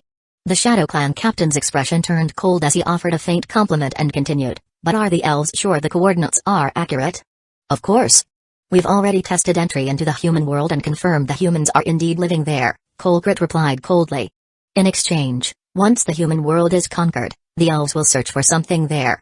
I see. Understood. The Shadow Clan captain offered no further response, nor did he say whether he agreed or not. He sat back down and treated the elves as if they were invisible. Seeing this, Colquitt frowned and his face darkened. He asked, Captain, what is the meaning of this? The spawns already stated they would give the humans more time. Officially, humans are still allies of the spawns. Since the spawns have not yet issued an attack order, the Shadow Clan will not attack an ally. The Shadow Clan captain no longer showed any warmth, speaking coldly, if the elves are so interested, feel free to attack the humans on your own. But don't say I didn't warn you, humans are not weak. HMPH. Colquitt was humiliated and snorted heavily before returning to his ship. The two tree spirit elders who accompanied him secretly shook their heads. Colquitt was too young and lacked experience. In just a few words, he had exposed the elves' hand to the Shadow Clan. The elves had already scouted the human world in advance. The black fog there had reached level 12. That meant the humans in that world had all been affected by the black fog. The world was partially invaded by it, and some humans had already gained control over some of its power. It would be very difficult for the elves alone to conquer the human world. For now, they had no choice but to wait for the spawns to issue the final attack order. 5 days later. The Mouse King ship that roamed the galaxy. Inside Cabin 7. The entire warehouse had been covered by dense vines. At the center of the warehouse lay a large Abakia summoning magic array. Black aura constantly leaked from its edges, and numerous vines and roots extended outward from its center. If anyone had been present, they would have been stunned by the dense natural energy filling the warehouse. Ever since Abakia had reached complete form and gained control over most of Hell levels 34 to 20, he had been absorbing the power of Hell every moment to strengthen himself. On top of that, he was also absorbing the energy of demon cores. Even while the elves were constantly extracting power from him, he still had a large surplus of energy. That surplus could be used for Abakia to level up, or Abakia could convert it into natural energy for Fang Hang to use in cultivation. At that moment, Fang Hang sat beneath Abakia's vines, absorbing natural energy and converting it into elemental energy through Qi. Hint: the player's current elemental science experience points plus 2,8133. Hint: the player's current master level elemental science has reached max. Done. Another subject completed. Fang Hang opened his eyes. Thanks to Abakia's teleportation magic array, he could complete secluded cultivation in most locations, even aboard a ship that constantly performs spatial warps. There was one thing that bothered Fang Hang.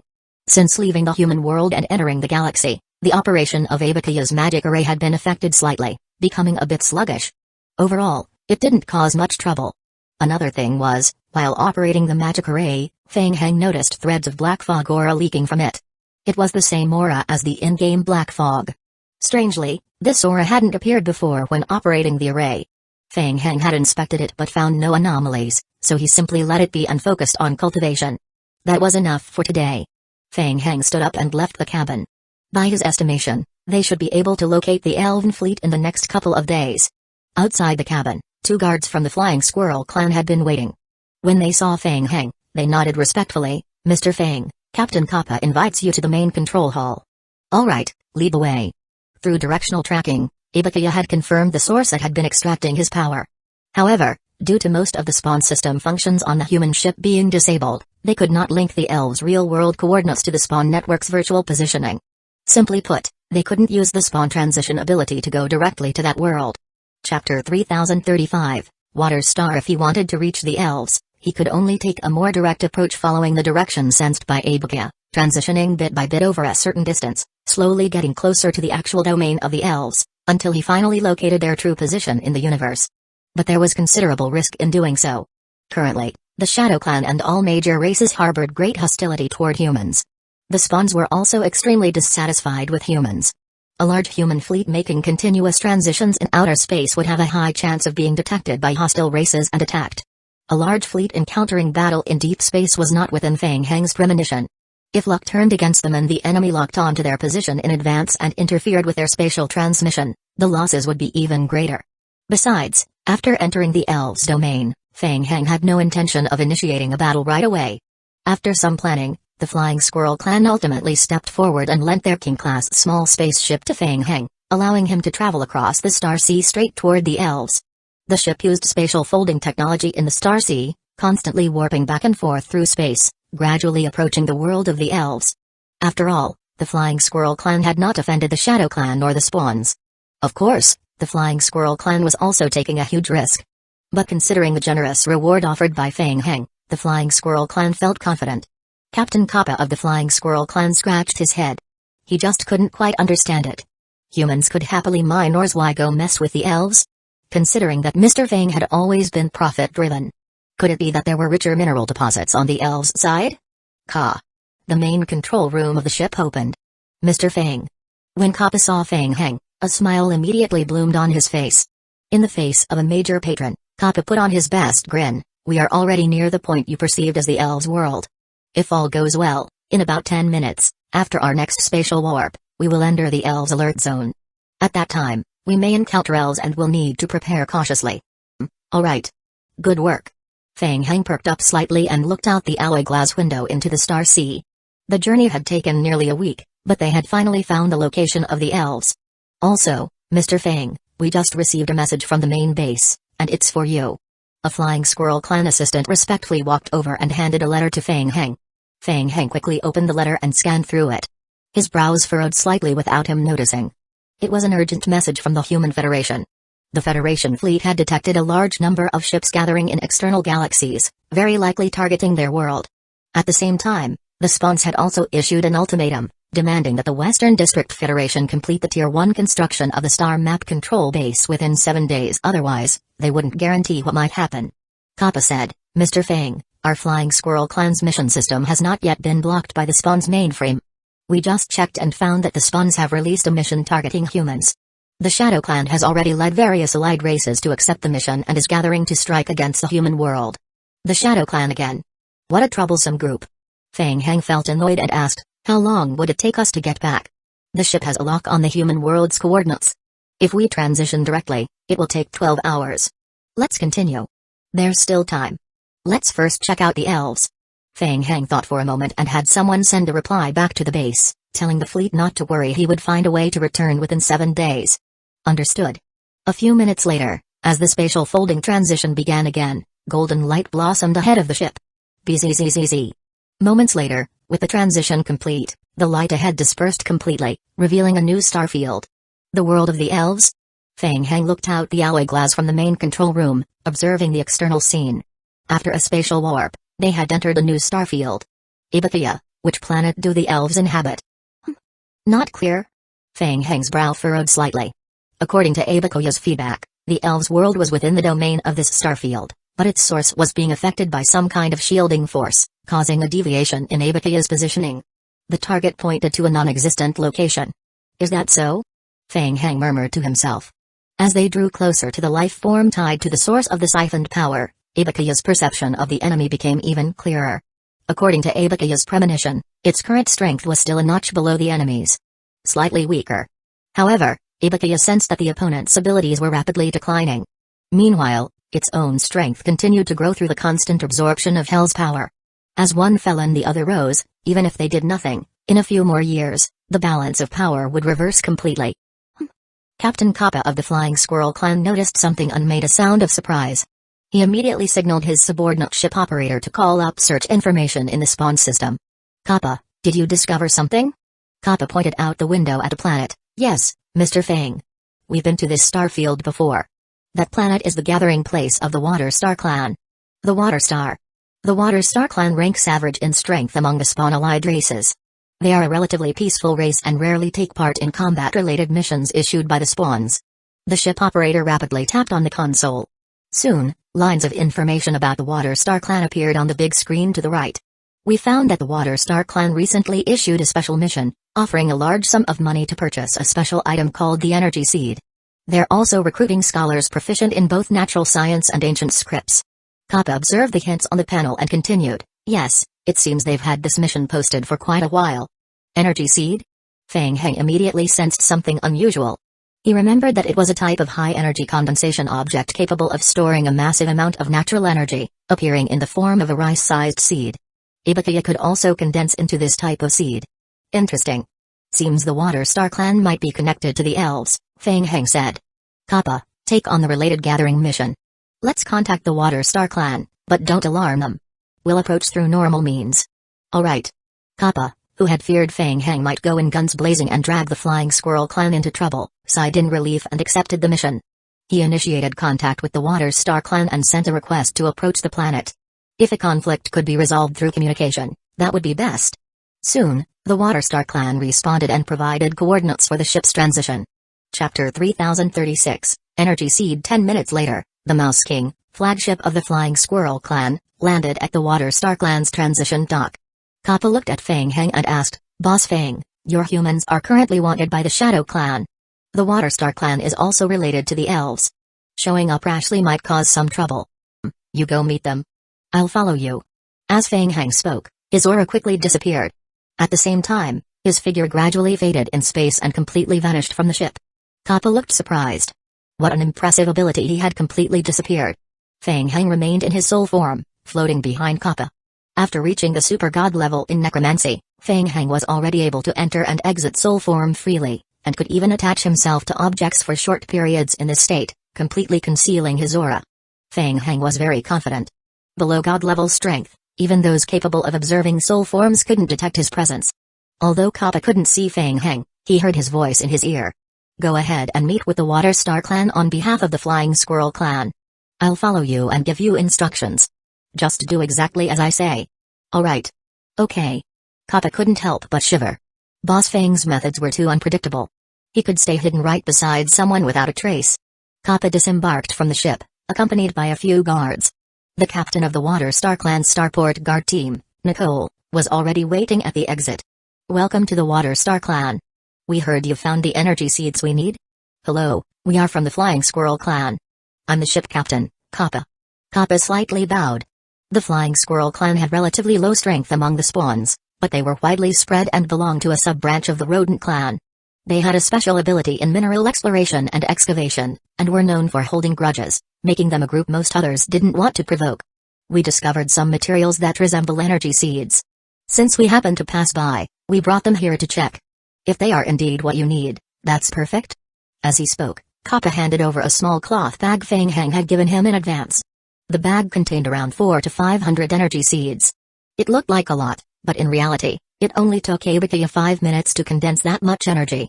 Nicole examined the condition of the seeds. Seeing the bag full of seeds, her eyes lit up with excitement. She nodded and said, yes, these are top-grade energy seeds. We're willing to buy them at twice the acquisition price. By the way, if it's not inconvenient, may I ask where you obtain these seeds? We once encountered a small race during trade with outsiders. They couldn't afford to pay, so they used these seeds to settle the debt. It's said they acquired them by accident a long time ago, so tracing the origin might be quite difficult. Kappa gave a vague explanation to divert the topic, then asked, by the way, I heard you're recruiting scholars who are proficient in natural science and ancient scripts? Are you trying to translate some ancient text? Nicole handed the bag to a subordinate and replied, yes, we've found some ancient texts and hope to have them translated. Does the Flying Squirrel Clan also know ancient languages? We know a bit. Nicole looked a bit surprised and somewhat serious as she asked, may I ask which scholar? Kappa pointed to himself. That would be me. The ancient texts we need translated are quite unusual. You may not have encountered them before, Nicole said as she waved her hand and took a sheet full of ancient writing from one of her team members, handing it to Kappa. This is part of the script. Please have a look. Kappa accepted the text, and his face immediately twisted into a grimace. What the heck? It looked like scribbles completely unreadable. The Water Star Clan noticed Kappa's expression and smiled politely, no rush. You can take it back and work on it slowly. Ahem. Kappa cleared his throat. Of course, he knew this was just the Water Star Clan testing outsiders. He forced himself to stay calm and said, this language is indeed quite rare. I'll return to the ship and consult some materials. Of course, if there was anything you needed, please feel free to contact me at any time. The energy seeds you provided had already been inspected and accepted. The spawn contribution points had been credited to your account. Please feel free to intervene. In addition, your ship could receive supplies at the starport, and you are also free to walk around and explore within the trade zone of the planet. Nicole smiled and said, I won't disturb you further. Please feel free to contact me if needed. Thank you. Worried about being seen through, Kappa nodded in thanks and hurried back to the ship. Don't worry. In this state, they won't be able to detect me. Once Kappa returned to the ship's control room, Feng Heng's figure gradually reappeared behind him. Boss Feng, you're incredible. My nerves aren't that strong, I nearly had a heart attack. Kappa gave Feng Heng a thumbs up.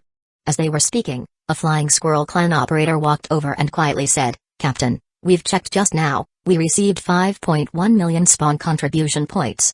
That much? Kappa was secretly astonished and glanced at Feng Heng. What a guy. No wonder he was called Boss Feng. With just a casual move, he brought in over 5 million points. Feng Heng also opened his mouth slightly in surprise.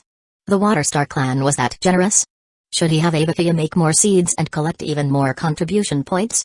That idea flashed through his mind but was quickly dismissed. 5 million was already a lot. If he kept pushing, the elves might not be able to afford more, and it could even cause bigger trouble. The Flying Squirrel Clan's ship crew immediately sent the ancient text data to the Human Federation, asking them to try translating it. The Human Federation quickly replied, saying they had never encountered such writing before. Based on current data, they estimated it would take 1 to 2 years to complete a translation. Boss Fang, the Water Star Clan is quite wary of us. If we can't translate those texts, I'm afraid it'll be hard to find the elves through them. Kappa shrank his neck slightly and cautiously asked, should we prepare to use force? No rush. The bait has been laid, they'll bite soon enough. Huh? Kappa looked puzzled. Bait? What? Just now, you gave them the energy seeds. As Fang Heng observed the ancient script displayed on the projection screen and rubbed his chin, he explained, I remember Clairway once mentioned the Tree of Life of the Tree Spirit tribe. I suspect the energy seeds are probably used to nourish the Tree of Life. That's why I had Daibaka leave its imprint on the seeds. We'll be able to track their location and trace the path back to the elves. Oh, so it was all part of Boss Fang's plan. Kappa gulped nervously. He had a feeling. The elves were doomed. Chapter 3037, Information. Fang Heng observed the projection of the ancient text, frowning slightly. He felt that he had seen these characters somewhere before. Mr. Fang, have you discovered anything? I feel like I've seen similar characters somewhere else. Fang Heng thought for a moment, then turned and said, Arkley, return to the Tree Spirit tribe and bring someone here for me. Arkley, a vampire who had accompanied Fang Heng, nodded immediately upon hearing Fang Heng's call, yes. A little over 10 minutes later, Arkley brought 2 elders of the Tree Spirit tribe into the ship through the teleportation passage opened by Abakaya. To the fully formed Abakaya, the energy consumed by such a transmission was negligible. The 2 elders of the Tree Spirit tribe respectfully saluted Fang Heng, Mr. Fang. No need to be so formal, all of you come over. Fang Heng pointed to the ancient text on the screen and asked, take a look at this information. Do you have any thoughts? The 2 elders of the Tree Spirit tribe glanced at the text on the screen, felt a stir in their hearts, looked at each other, and a look of confusion appeared in their eyes simultaneously. Well? Don't hold back, speak freely. Mr. Fang, this writing is very similar to the language and script of our Tree Spirit tribe, but the syntax and meaning when connected are somewhat different. We can attempt a translation, but it will take some time. One of the elders paused and added, we suspect the script might have some roots connected to our ancient Tree Spirit tribe. Could you tell us the origin of these characters? It is the language of the ancient elves. Have you heard of the elves? Elves? The 2 elders of the Tree Spirit tribe looked at each other and shook their heads. Never heard of them. Fang Heng nodded and gestured to Kappa, I'll have someone bring over more data. Don't worry, just focus on the translation. Understood. The next day. At the elves' daily morning meeting. Elder Doris, who was in charge of translating ancient records within the tribe, received a translation review document from the Water Star Clan concerning ancient elven texts. Doris let out a light hum of surprise. The task of recruiting scholars of ancient languages had been ongoing for several decades. At first, some came, but over time, fewer and fewer people accepted the mission to come to the Water Star Clan. The elves had even hired a group of linguistic scholars, providing them with good food and comfort to conduct research within the elven tribe. Yet, despite all that, progress remained slow. It wasn't the scholars' fault after all, the elves could provide very limited information regarding this unknown language. But the content of this translated material appeared quite accurate and matched about 70% of what they had already translated, confirming it wasn't a random or fake translation. Doris's expression grew more solemn. She asked, who submitted this translation file? It was the captain of the Flying Squirrel Clan. They just arrived yesterday. The captain claimed to know some ancient languages. Doris thought for a moment and asked, was his identity verified? Is it safe? The rodent clan has vast numbers and a dense network of connections. It's difficult to investigate thoroughly, but the individual's strength is average, the ship is not high level, and there were no escort vessels with them. It seems relatively safe. We will continue to monitor. Alright, bring him to see me. Only bring the translator, no one else. Understood. Soon after, Captain Kappa was invited by the Water Star Clan to their main vessel. Kappa figured it must have been the translation information submitted under Fang Heng's instruction that had drawn the attention of the elves. He felt somewhat nervous as he followed 2 Water Star Clan guards forward. To boost his confidence, Kappa strongly requested to bring along his 2 assistants. Don't be nervous. Fang Heng clearly heard Kappa's accelerating heartbeat and said, remember, you're a scholar proficient in ancient texts. As long as I'm here, no one can harm you. That was what he said, but Kappa felt bitter inside. Why did he have to be the one to bear all this? After this is over, I'll give you an extra 10% of the profit. Kappa's expression instantly changed. He became excited and full of energy. Mr. Kappa, we are about to teleport to the ancient cavern. The texts to be translated are there. Your 2 guards can wait outside. Alright, lead the way. The Water Star clan had always been a subordinate of the elves. After verifying Kappa's identity, they invited him into the teleportation hall. Of course, they didn't tell Kappa that the true destination of the teleportation passage was the elves' holy land. The ancient priest cavern. When Kappa entered the hall and saw the teleportation magic array inside, he had already guessed part of it, but pretended not to know. After several rounds of teleportation, Kappa was brought into the elves' ancient cavern. It was a large cavern, very deep, but the top was not sealed. Sunlight poured in through cracks in the ceiling. Tall trees grew within the cavern, giving it a vibrant and lively atmosphere. Welcome, esteemed experts of the Flying Squirrel clan. Kappa looked up and saw the elven patriarch seated cross-legged beneath a large tree. You are from the elves? Correct. I am Doris. At the invitation of the Water Star clan, I have been in charge of translating the ancient ruins within this cavern. Doris examined Kappa and said, I've reviewed your translation results, they are quite good. Some of the content you translated matches very closely with our existing results. Have you worked in translation before? Yes. Kappa nodded respectfully. Our Flying Squirrel clan once encountered a rare race while collecting ores outside. They called themselves the Tree Spirit Tribe. Their ancient language and script were somewhat similar to the texts found in this cavern. The Tree Spirit Tribe.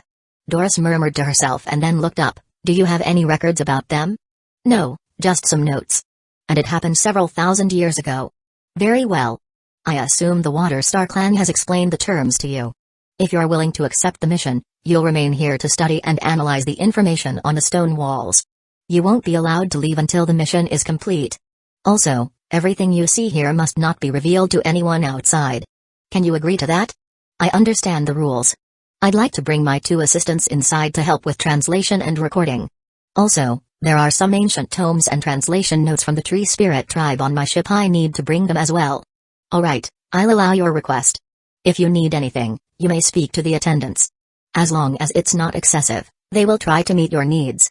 Doris was also interested in the Tree Spirit Tribe's ancient tomes. After speaking, she waved her hand to instruct a Water Star clan attendant to follow Kappa's request, then closed her eyes again and returned to her cultivation, blending with the surrounding environment. Chapter 3038, Investigation. Kappa, seeing that he had temporarily fooled Doris, felt slightly relieved and began wandering around the large cavern on his own. Upon closer inspection, large sections of text were carved onto the stone walls. A significant portion of the text had already been corroded, making it extremely difficult to decipher. He didn't understand a thing about ancient elven language. He was merely putting on a show, waiting for Feng Heng's reaction. In fact, the entire grotto hall was extremely spacious. Besides Kappa, there were more than a dozen small translation teams from various races. At that moment, no one noticed that Feng Heng, in spirit form, was floating in front of a wall, observing it closely.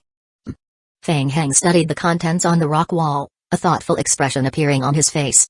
It was quite interesting. Although most of the text was indecipherable, an enormous magic array was drawn across the entire surface of the wall. Whoosh! The omniscient eye in Feng Heng's right pupil began spinning rapidly. The passage of time had left the markings of the magic array on the wall mottled and faint, making it nearly impossible to discern its full structure. Large sections were damaged.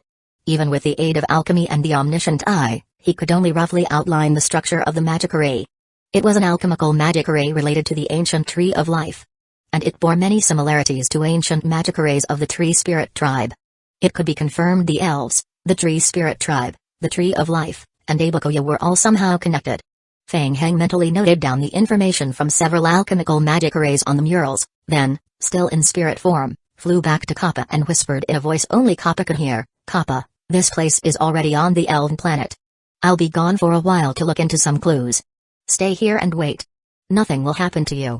Upon hearing Feng Heng's words, Kappa instinctively shrank his neck in nervousness. What? He was just leaving like that? Couldn't he stop playing it so dangerously? Don't be nervous. Believe in yourself. You can bluff your way through. Before Kappa could respond, Feng Heng's soul body slowly ascended and flew toward the opening at the top of the cavern. Feng Heng had already perceived the area. It seemed the elves' exploration of spirit forms was limited. Moreover, their world had been peaceful for tens of millions of years. In any case, the cavern had no seals or defenses specifically targeting spirit forms. The outer defenses were also very simple. In soul form, he could easily pass through them. Passing through the cavern, Feng Hang hovered over a towering mountain peak and expanded his perception, scanning the surroundings. The entire elven world was covered in lush greenery. It bore some resemblance to the world of forests. Feng Hang's gaze shifted eastward, and he squinted slightly. The towering ancient tree that reached into the clouds. It looked quite similar to Abakaya. No wonder Clairway had once mistaken Abakaya for the ancient tree of life. However, Feng Hang could sense that the power of the ancient tree of life was gradually dissipating. Even with the naked eye, it was clear that a layer of yellowing leaves had accumulated beneath the tree, and large patches of blackened, dried roots remained on the ground. Perhaps 10 years ago, the domain covered by the Tree of Life had been at least 1/3 larger than it was now. And now, its power was still steadily declining, its influence shrinking further. Was it affected by some external stimulus? Had the interior of the Tree of Life already begun to rot, prompting the elves to seek out new power sources to reverse the decline of the ancient Tree of Life? Was that why their attention had turned to Abakaya, hoping to sustain the Tree of Life by absorbing its power? Feng Hang already had a rough theory in mind. But could it really be done? Even such an absorption would not change the fact that the ancient Tree of Life was gradually losing its vitality. In any case, he had to find Clairway first. She should be near the Tree of Life. Feng Hang expanded his perception and swiftly transitioned toward the direction of the Tree of Life. Periphery of the Tree of Life domain. An elven patrol squad was on duty. A breeze passed by, and withered yellow leaves drifted down. Squad Captain Wen silently shook his head. Year after year, the domain of the Tree of Life continued to shrink. Numerous vines and branches had withered, and the roots were losing their vitality. He thought he had grown used to it. But in the past 2 years, the pace of decay had accelerated. Even he could feel the Tree of Life approaching the end of its lifespan. They didn't have much time left. The High Priestess had begun searching a century ago for ways to reawaken the Tree of Life's power. But no method had been found. At this rate, how much longer could the Tree of Life endure? 10 years? Or 20? An elven guard suddenly sensed something and sharply turned his head toward a clump of trees on the right. Who's there? Who's in there? Whoosh! Suddenly, a black shadow darted out from the dark. An enemy? Wen's pupils suddenly contracted, and he immediately released his spiritual perception to try and lock onto the intruder. There had not been an invader in the elven world for tens of thousands of years. Was it a member of another elven tribe who had accidentally wandered in? While Went was still puzzled, 2 of his subordinates had already launched an attack on the black shadow. Arrows of nature. Whoosh! Whoosh! Whoosh whoosh! Dozens of highly condensed spiritual arrows of nature shot toward Feng Hang. Bang! Bang bang! Before they could hit their target, the arrows of nature shattered violently in the air just before impact. What? Went's heart skipped a beat. He didn't see anything clearly. He only heard 2 dull thuds, and his 2 subordinates were blown away simultaneously. Then he saw the shadow already in front of him, a hand clamped tightly around his neck. What the hell? What was this thing? Only now did Went clearly see the person's face, his pupils dilated hundreds of times. It was a human? How could a human appear here? Had the elven world been exposed? Went forced himself to stay calm and asked in a deep voice, You? Who are you? I'm looking for Clairway. Where is she? I don't know Clairway. Human, you've come to the wrong place. You're not supposed to be here. How did you get into our elven world? Feng Hang stared coldly at Went. He appeared to be just a low-tier patrol, weak in strength, and it made sense that he didn't know anything about Clairway. However, Feng Hang remembered that when searching Clairway's home, those 2 elves had said she had been imprisoned. You're not qualified to ask questions. Feng Hang shook his head and said coldly, Where is the elven prison? Went's expression changed slightly. He stayed silent as his thoughts raced. The young man before him had an unclear identity, and he asked about the prison as soon as he opened his mouth. No matter how one looked at it, he wasn't normal. HMPH. Feng Hang snorted coldly and raised his hand near Went's ear. The elf on the right, who had just been thrown aside, had crept up behind Feng Hang and was about to launch a surprise attack when he suddenly found himself uncontrollably levitating into the air. Chapter 3039, Shattered Bang. Went's pupils contracted sharply.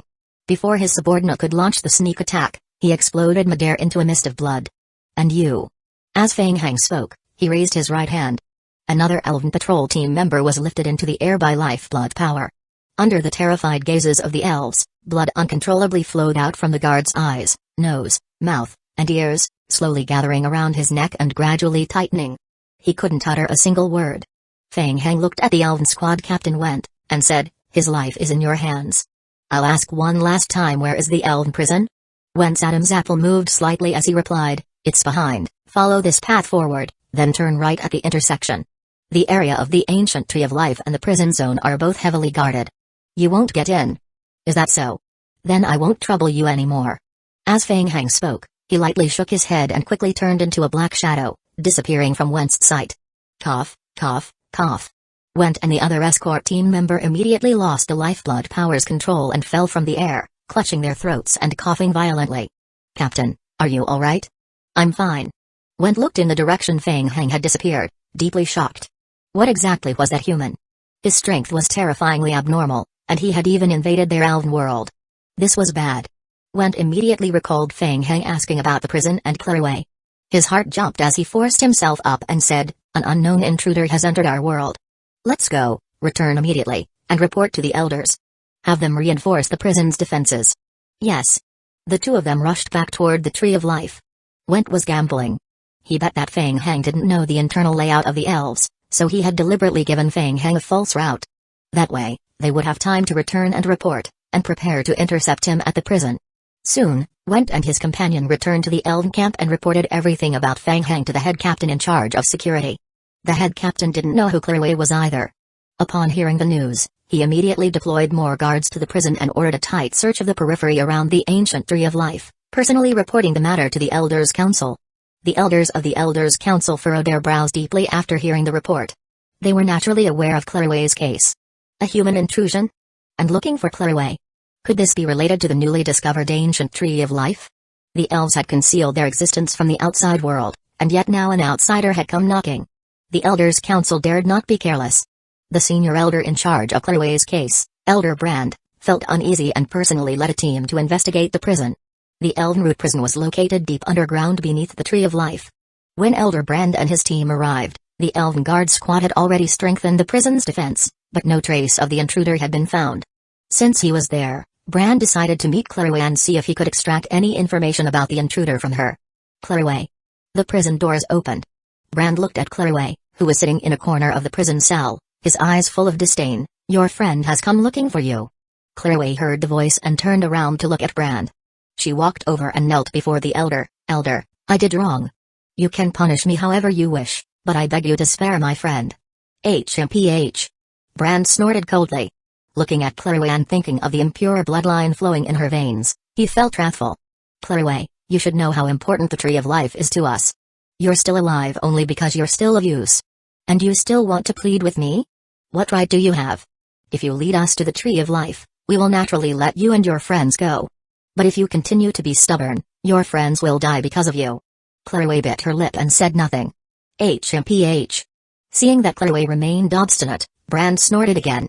A cold sneer appeared on his lips. Stubborn fool. Are you still hoping your friend will come to save you?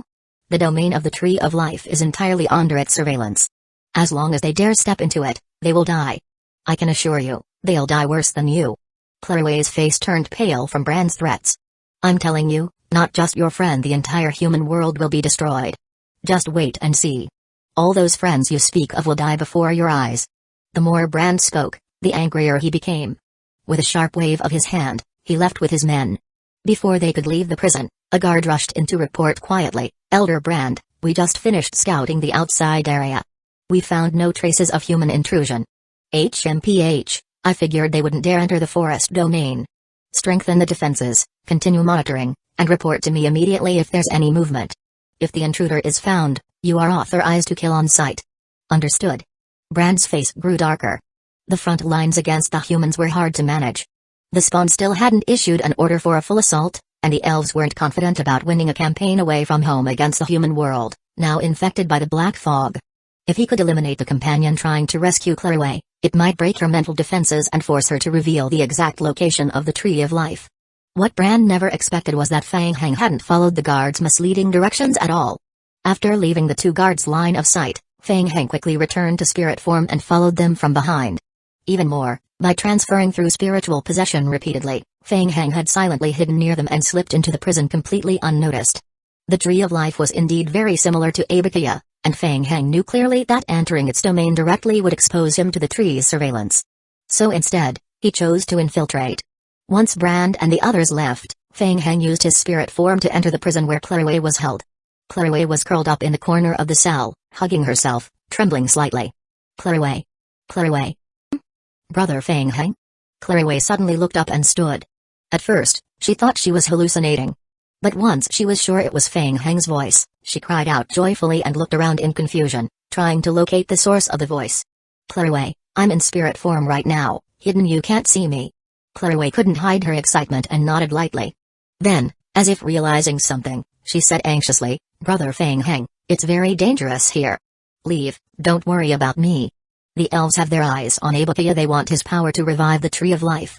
You must not let them find him. Otherwise, Aizen will be in danger. Chapter 3040, Prophecy. No rush. Aizen was safe for now. Calm down, catch your breath, sit down, and then tell me exactly what happened. Oh, okay. Clairway took a deep breath to calm herself, then continued, the elves' ancient Tree of Life was already aged. On top of that, its multiple accumulated injuries from over millions of years had started to recur repeatedly. Its vitality gradually faded, and as time went on, its condition became worse and worse. Recently, it had reached the brink of death. Since tens of thousands of years ago, the elven tribe had been searching everywhere for a way to repair the ancient Tree of Life. It was the elves who found me. I originally thought that Aizen's strength could help delay the aging of the ancient Tree of Life. I wanted to use that method to return to the elves and find my mother. But after returning with them, I realized that the elves didn't intend to use Aizen's power to delay the aging of the tree, they wanted to fully absorb his power. I'm sorry. Brother Feng Heng, I really didn't know it would cause this kind of consequence. It's alright, Clairway. Feng Heng touched his chin, his eyes showing a thoughtful expression. The ancient Tree of Life was indeed dying, but even a dying camel was bigger than a horse. Back when Aizen hadn't yet completed his advancement into his complete form, he still wasn't a match for the tree. Now, it was hard to say. Aizen should be capable of wrestling with the ancient Tree of Life. They wanted to absorb Aizen's power? What a joke. Aizen had reached his current stage in such a short time precisely by devouring and absorbing his enemy's strength all along. Feng Heng actually wanted to see who would end up absorbing whom in the end. He asked, Clairway, do you know how the elves' ancient Tree of Life was absorbing Aizen's power? I'm not completely sure, but I suspect they used the elven tribe's altar. Clairway recalled the situation at the time and added, after I returned to the elven tribe, I discovered that they were using the power of the elven altar.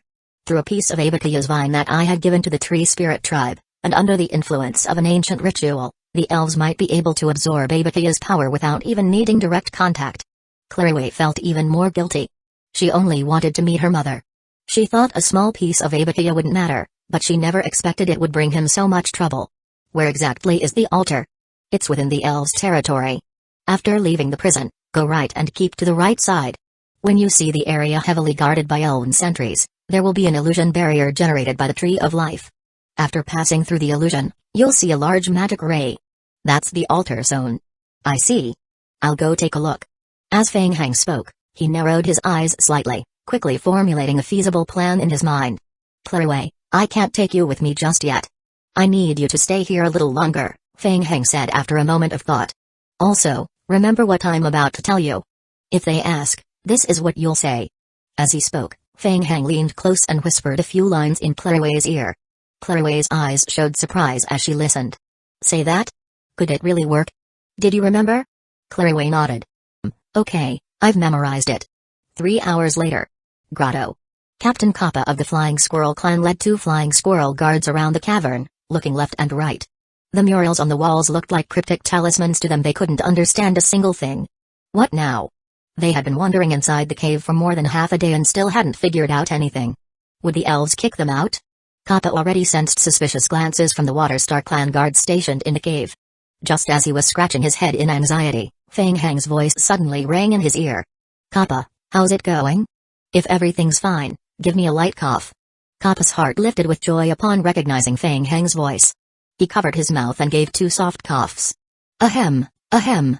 Good. I've more or less figured out the situation inside the elves. Now, do as I say. Kappa nodded lightly and walked toward the Waterstar clan guard as instructed by Feng Heng's soul form. The guard had already grown impatient. He thought, how could translating a few symbols take this long? As he saw Kappa approach, he asked, Captain Kappa, have you found anything? We previously compared the textual information left by the tree spirit tribe with some of the writing on the stone walls, and we've done a preliminary translation. Following Feng Heng's wording from the soul body state, Kappa continued, The content relates to the elves' ancient tree of life. The guards of the Water Star clan immediately showed a change in expression. The elves strictly controlled information about the tree of life. Very few outsiders knew about it. What kind of content? In the center of the cave, the elf matriarch Doris, who had been sitting with her eyes closed, suddenly opened them upon hearing the words ancient tree of life. She stared fixedly at Kappa. Kappa instantly felt an overwhelming pressure bearing down on him and instinctively shrank his neck. He spoke in a small voice, "It's some kind of prophecy about the ancient tree of life. The prophecy on the stone wall says the elves' ancient tree of life is reaching the end of its life, gradually decaying, and the elves will face an unprecedented crisis. And then? Continue. In the prophecy, corruption and decay mark the beginning of new life. Hope must be sought in desperation, and only through destruction can disaster be avoided.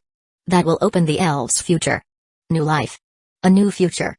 Doris murmured to herself, unable to stop herself from thinking of the elves' increasingly deteriorating ancient tree of life. Since tens of thousands of years ago, the elves' ancient tree had been continuously declining. As time passed, the rate and degree of decay accelerated. The Elf Council had tried every method they could think of to restore the tree's vitality, but all efforts had failed without exception. Was the tree truly fated for extinction? Did they really need to cultivate an entirely new ancient tree? Doris did not completely trust Kappa's words and asked, "Is that all? Forcing intervention in the process of life is futile, it only invites destruction. There are also some records that, seem to say." Kappa's voice grew smaller as he sneaked a glance at Doris, unsure whether to continue. "No need to hesitate. Just say what the translation revealed. In the prophecy, the ancient tree of life will perish in a great disaster, and the elves will face annihilation." Disaster? Doris frowned deeply, growing even more suspicious. Was it symbolic, or did it refer to the seed of Ouroboros? The elven world had never suffered a disaster before. Chapter 3041, Nonsense Gulp. Kappa listened to Fang Heng's instructions ringing in his ears and immediately became more nervous, subconsciously swallowing hard. Doris caught the strange expression on Kappa's face and asked, "What is it?" "More information? Sir, there's something I don't dare say." "Speak. You're only translating the message. Whether we believe it is up to us." Kappa whispered, "According to the prophecy's timeline, the year 93,781 of the 10,000-year calendar, which is this year, predicts that the elves will face a threat of disaster." Doris's pupils suddenly contracted, and several elite rays of light bloomed in her eyes. Kappa quickly lowered his head, not daring to meet Doris's gaze. "Hey!" Doris sneered and said, "You're saying our elven world is about to face a disaster?" Kappa vaguely felt a killing intent radiating from Doris and immediately knelt to beg for mercy. "I'm sorry, we meant no offense to the elves. I think it may be a problem with the stone slab's record, maybe due to the distance, the calculation was off. Based on the wall's inscription, the disaster should have happened more than half a month ago, so it was probably a miscalculation." Doris shook her head and raised her hand. "Stand up. I already said the translation has nothing to do with you. Whether it's accurate is not for you to determine.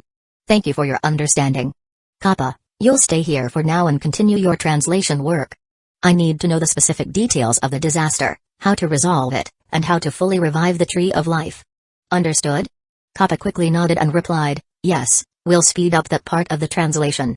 Doris gave a soft hum and signaled the Water Star clan guards nearby to arrange accommodations for Kappa and his companions. She didn't fully trust Kappa's words, but the information could still serve as a reference for the Elven Council's discussions. As for the so-called disaster, Doris didn't believe it. Most of the year had already passed, and the elves had never detected any sign of disaster. Either Kappa's translation was flawed, or the ancient wall's prophecy was off. Doris leaned toward the former. "Kappa, well done. Stay here and continue the translation. Keep them stable." Nearby, Kappa had just returned to the rock wall, pretending to continue translating when he heard Fang Heng's voice in his ear and sighed inwardly. It's over. He felt like Boss Fang was about to stir up something big again. Whoosh! Fang Heng's soul body floated out from the cavern again, flying toward the top of the grotto. After exiting into the primeval forest outside the cave, Fang Heng looked around once more and then quickly flew toward another section of the forest on the opposite side of the Tree of Life. Moments later, Fang Heng landed and reverted to his physical form. It was time. After confirming there were no elves nearby, Fang Heng flipped his wrist and threw out more than 10 sealing rune papers. Bang! Bang! Bang! Bang! The rune papers exploded in midair, and several liquors sprang out from them, quickly forming flesh cocoons on the ground. Within seconds, vine zombie clones crawled out from the cocoons, staggering toward Fang Heng to assist in setting up Abakaya's summoning magic array. Given the importance of the Tree of Life and the information from the ancient stone wall prophecy, Doris dared not be careless. After leaving the cavern, she immediately called an emergency meeting of the Elven Council. Among the Elven leaders, there were many differing opinions on the inscription on the wall. A minority believed that the information provided by the Flying Squirrel clan, especially the prediction about the Tree of Life's weakening and impending demise, held some truth. The ancestors' words might have a deeper meaning. After all, the elves had spent a vast amount of time and effort trying to revive the Tree of Life's vitality, with no success. They couldn't even slow its aging, let alone restore it. But the majority of the Elven elders believed the Flying Squirrel clan was spouting nonsense and disrespecting the Elven race. They suggested chopping them up and feeding them to the ancient Tree of Life. The two sides couldn't reach a consensus. During the meeting, Brand, who had rushed to attend, also mentioned the issue of human intruders.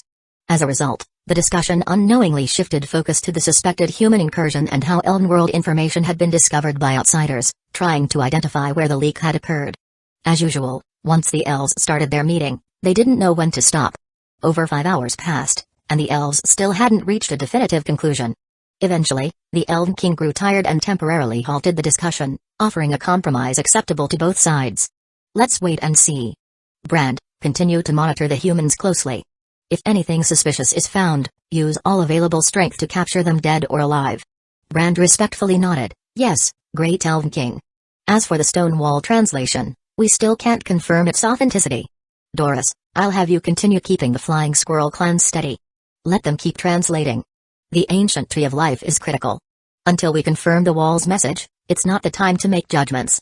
We still have time to verify it. Understood. I'll keep an eye on the ancient stone wall. Praise the Great Elven King. Father, I believe that spending effort on the ancient stone wall language is a complete waste of time and will only affect our judgment regarding the ancient Tree of Life. We don't need to be influenced by these outside voices. I suggest we immediately gather all our strength to locate the so-called sacred tree mentioned by the humans, extract its vitality, and use it to nourish the ancient Tree of Life. I believe this will surely awaken its power once more. The Elven King's second son, Lucien, shared the same views as most of the other conservative Elven high-ranking officials. The conservatives believed that the elves' sacred tree was the greatest source of power. Though it was currently withering, they believed they could reverse the situation. Not just the conservatives, most elves present found the Flying Squirrel clan's claims laughable. Disaster? What a joke. The elves had never experienced any disaster in their history. It was utter nonsense. Not this year, not even in the next millions of years. Your Highness, the mutant worm disaster is no trivial matter, said an elderly Elven patriarch, shaking his head. The Flying Squirrel clan's claims haven't been verified. The Elven world is vast and sparsely populated. If what the prophecy said is true, and the disaster has only just begun spreading in the last few months, it's possible we haven't yet discovered the mutant worm creatures. Elder, I think you're just too timid. Since when could the Flying Squirrel clan even translate ancient texts? How about this? I'll personally lead a team to investigate the humans' traces, and while we're at it, check for any signs of a disaster swarm. If we confirm there's no disaster, you can rest easy. How about that? The elder said no more and nodded, so your highness already had a plan. I was overthinking it. Chapter 3042, Prophecy. Alright, let's settle this matter for now. The Elven King waved his hand and said, it is said that listening to all sides brings clarity, while believing only one brings darkness. The content translated by the Flying Squirrel clan may be laughable, but we must remain vigilant and prepare for the worst. Your Majesty is wise. The Elven King was about to arrange the next round of actions when suddenly, 2 Elven guards rushed into the hall. Report. Elven King, there's an emergency. What is it? The guard looked somewhat nervous and said, during a patrol, the defense team in Forest Area Number 37 discovered unknown mutant worm creatures.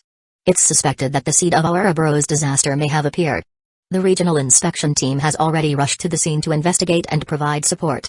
Upon hearing this, the entire Elven Council hall went silent for half a second, followed by a noisy uproar. Even the Elven King's expression changed slightly. Mutant worms? Disaster? Seriously? What a coincidence. Just after the stone slab translation was revealed, the disaster appeared in the Elven world? The Elven leaders present were all shocked and uncertain. Silence. The Elven King calmed down and raised his scepter high, signaling everyone to quiet down. Everyone, please remain calm. The situation has not been fully confirmed. It may not necessarily be a disaster. Even if it is, the Elven race is not without resistance. Worst case, we must still distinguish whether it's a natural disaster or one caused by outside forces. Lucien. Yes, father. The Elven King looked at his second son and said, take your men and head to the scene. Be sure to determine the cause of the mutant worms and confirm whether they are related to the disaster. Understood. The Elven King then turned to Doris and said, Elder Doris, do not inform the Flying Squirrel clan about the disaster just yet. I need them to finish translating all the information on the stone wall as soon as possible. Yes, Great Elven King. 2 hours later. By the time Lucien gathered a small elven team and arrived at the area where the mutant worms were found to meet the defense team, a thick layer of creep had already spread across the forest floor. The situation was bad. Lucien's expression changed slightly. He had previously left the elven world to participate in outside training and had seen a disaster insect nest on the battlefield. That stuff was exactly like the creep of mutant worms. It really was a disaster. This was trouble. 2 hours ago, he had still been mocking the Flying Squirrel clan stone slab translation as unreliable.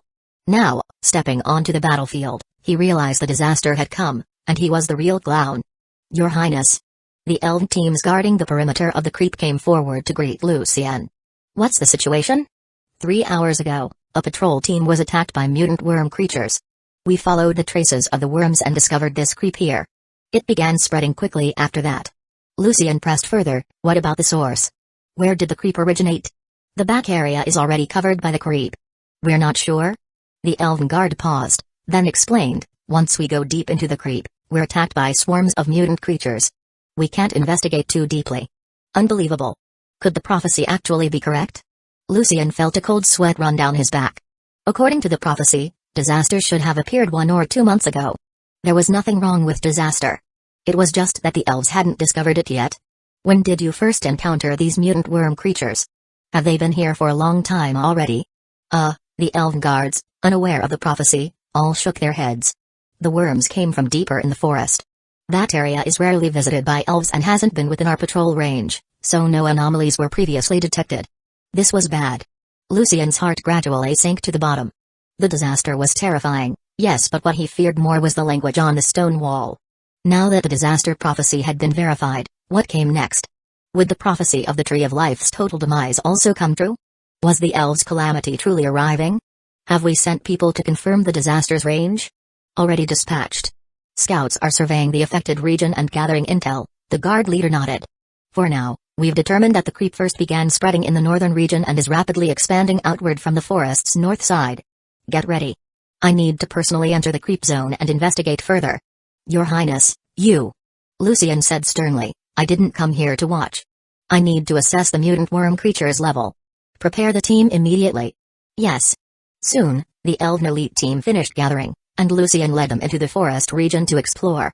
The elves possessed nature-based purification skills, but their effect was rather mediocre, far less effective than those of the Holy Court. Behind them, elven priests cast waves of nature purification across the ground, clearing a large patch of creep. But soon after, the creep spread up from the ground again, rapidly covering the elves' feet. Standing on the swamp-like creep, the naturally clean-loving elves felt a deep aversion. An elven patriarch raised his head and looked at the tumor-like lumps protruding from the creep-covered ground and said gravely, it's the insect nests of our burrows. If we don't destroy those nests, the creep likely can't be cleared effectively.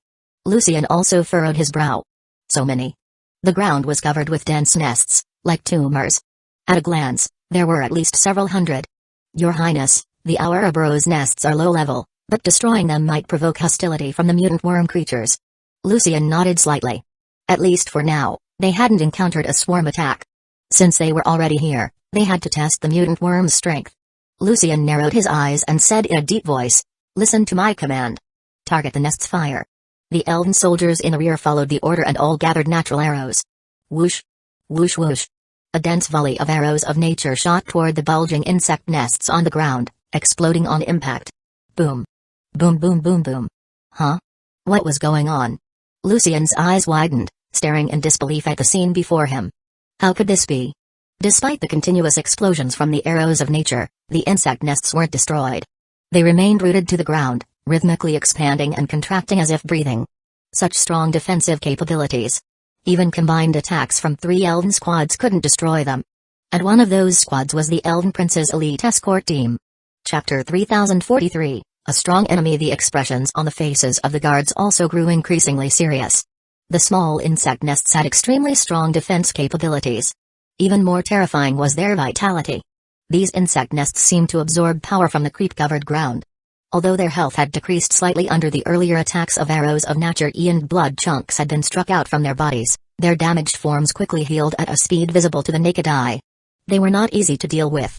Lucien grew even more alert. He had previously taken part in missions to eliminate the seed of Ouroboros and naturally understood the strength of such threats. The tumors before him could not even be considered true insect nests, merely ordinary nests of disaster whose primary role was to spread the creep. Their main bodies had nearly no attack power. Even so, these nests of disaster had such terrifying defense and vitality that the true insect nests must at least be SS-level threats. Rustling sounds suddenly came from the deeper part of the forest ahead, as if a large number of creatures were brushing across the creep-covered ground. The accompanying guardian elder stared at the forest covered in creep in the distance and said in a low voice, "Your Highness, the mutant worms are coming. Please be cautious." Whoosh! Whoosh whoosh whoosh. Looking into the distance, a swarm of brown carapaced mutant worms quickly approached over the creep. Such high speed. The elven soldiers immediately grew nervous.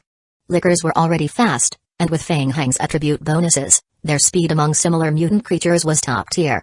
Now, with the additional movement boost from the creep, they looked like dark shadows racing swiftly across the creep, charging at the elves' defensive line. The guard captain instantly tensed and shouted, "Protect His Highness! Quick! Fall back!" The elven guard stepped forward to block in front of Lucien, organizing a retreat while firing arrows of nature at the incoming swarm. Bang! Bang bang bang! The concentrated arrows of nature exploded upon hitting the swarm. The elven soldiers' expressions turned grim. The mutant worms had similarly terrifying defense and regenerative abilities. Even after the explosions from the arrows, the worms were merely knocked back temporarily, slightly delaying their advance. What was even worse was the number of mutant worms. So many. The first wave had yet to be fully dealt with when another dense swarm surged from the depths of the creep. The elves, being experts in assassination and ranged attacks, would be in serious trouble if overwhelmed in melee combat. Retreat. Get out of the creep zone. The guards quickly protected Lucien as they withdrew until they exited the creep. When they saw that the mutant worms did not pursue beyond the creep, they felt slightly relieved. Lucien's face was pale, clearly frightened by the overwhelming swarm. A guard saluted and said, "Your Highness, the mutant creatures are extremely powerful. Our forces alone can't hold them. We need reinforcements and must find the swarm's source to eliminate it." Rustling sounds came again from the edge of the creep. Lucien and the others paused, watching the spot where the noise came from. They saw the mutant worms lying prone on the creep, their limbs undergoing strange mutations and embedding into the creep to stabilize themselves. From their backs, eerie cannon-like structures began to form. Not good. The captain of the guard, upon seeing the dark cannons forming on the lickers' backs, shouted, "Fall back quickly." Boom. Boom boom boom. 2 seconds later, thousands of dark red concentrated long-range blasts bombarded the retreating elves. The nature barriers cast by the priests shattered in under half a second. This was bad. The guards' expressions changed drastically. "Quick! Protect the prince." From the shadows not far away, Fang Hang coldly observed the panicked elves. That one. He noticed an elf being well protected, seemingly someone of high status. Whoosh! A dark underworld orb emerged from the tattoo on Fang Hang's shoulder and suddenly flew toward Lucien. A guard sensed the incoming danger and shouted, "Watch out!" Bang! The aura of the undead exploded. In the next moment, Lucien clutched his corroded shoulder, gritting his teeth, his forehead soaked in cold sweat. Retreat! Quick retreat! The guards immediately supported Lucien and pulled him back from the battlefield. From a distance, Fang Hang watched the fleeing elves and shook his head slightly. So weak. How boring. The elves had now confirmed the presence of mutant worm nests. They would likely begin to believe the translations of the prophecy carved into the stone walls. Fang Hang licked his lips and commanded the lickers to continue expanding the nests and send more through Abakia's teleportation passage into the elven world. After completing this, Fang Hang returned in spirit form to the cave where Captain Kappa was. Inside the cave, Captain Kappa was drenched in sweat from anxiety. He had hoped to use the excuse of needing rest to delay things after the previous translation. Unexpectedly, he had barely laid down when he was roused again. The Water Star clan urgently summoned them back to the stone wall cave. Doris and her group of elves soon returned as well. This time, Doris looked at Kappa with a very different expression and immediately demanded he translate the part regarding the mutant worm disaster, wanting to know what would happen after the disaster's descent and how the elves were supposed to respond. Kappa could only agree and pretended to be translating the stone slab. Meanwhile, more elves came in and out of the cave, reporting on the situation outside. It was bad. Doris could no longer hide her expression, which grew more and more serious. It was confirmed that mutant worms of the seed of Ouroboros had appeared in the Elven world. Moreover, they were extremely powerful. Even Prince Lucien, who had led an exploration team, was seriously injured and brought back to the temple for treatment. Doris noticed Kappa glancing at her from time to time, and her irritation flared. She lost patience and said coldly, "What? Is it that difficult? You've spent all this time and still haven't translated even that little bit of information?"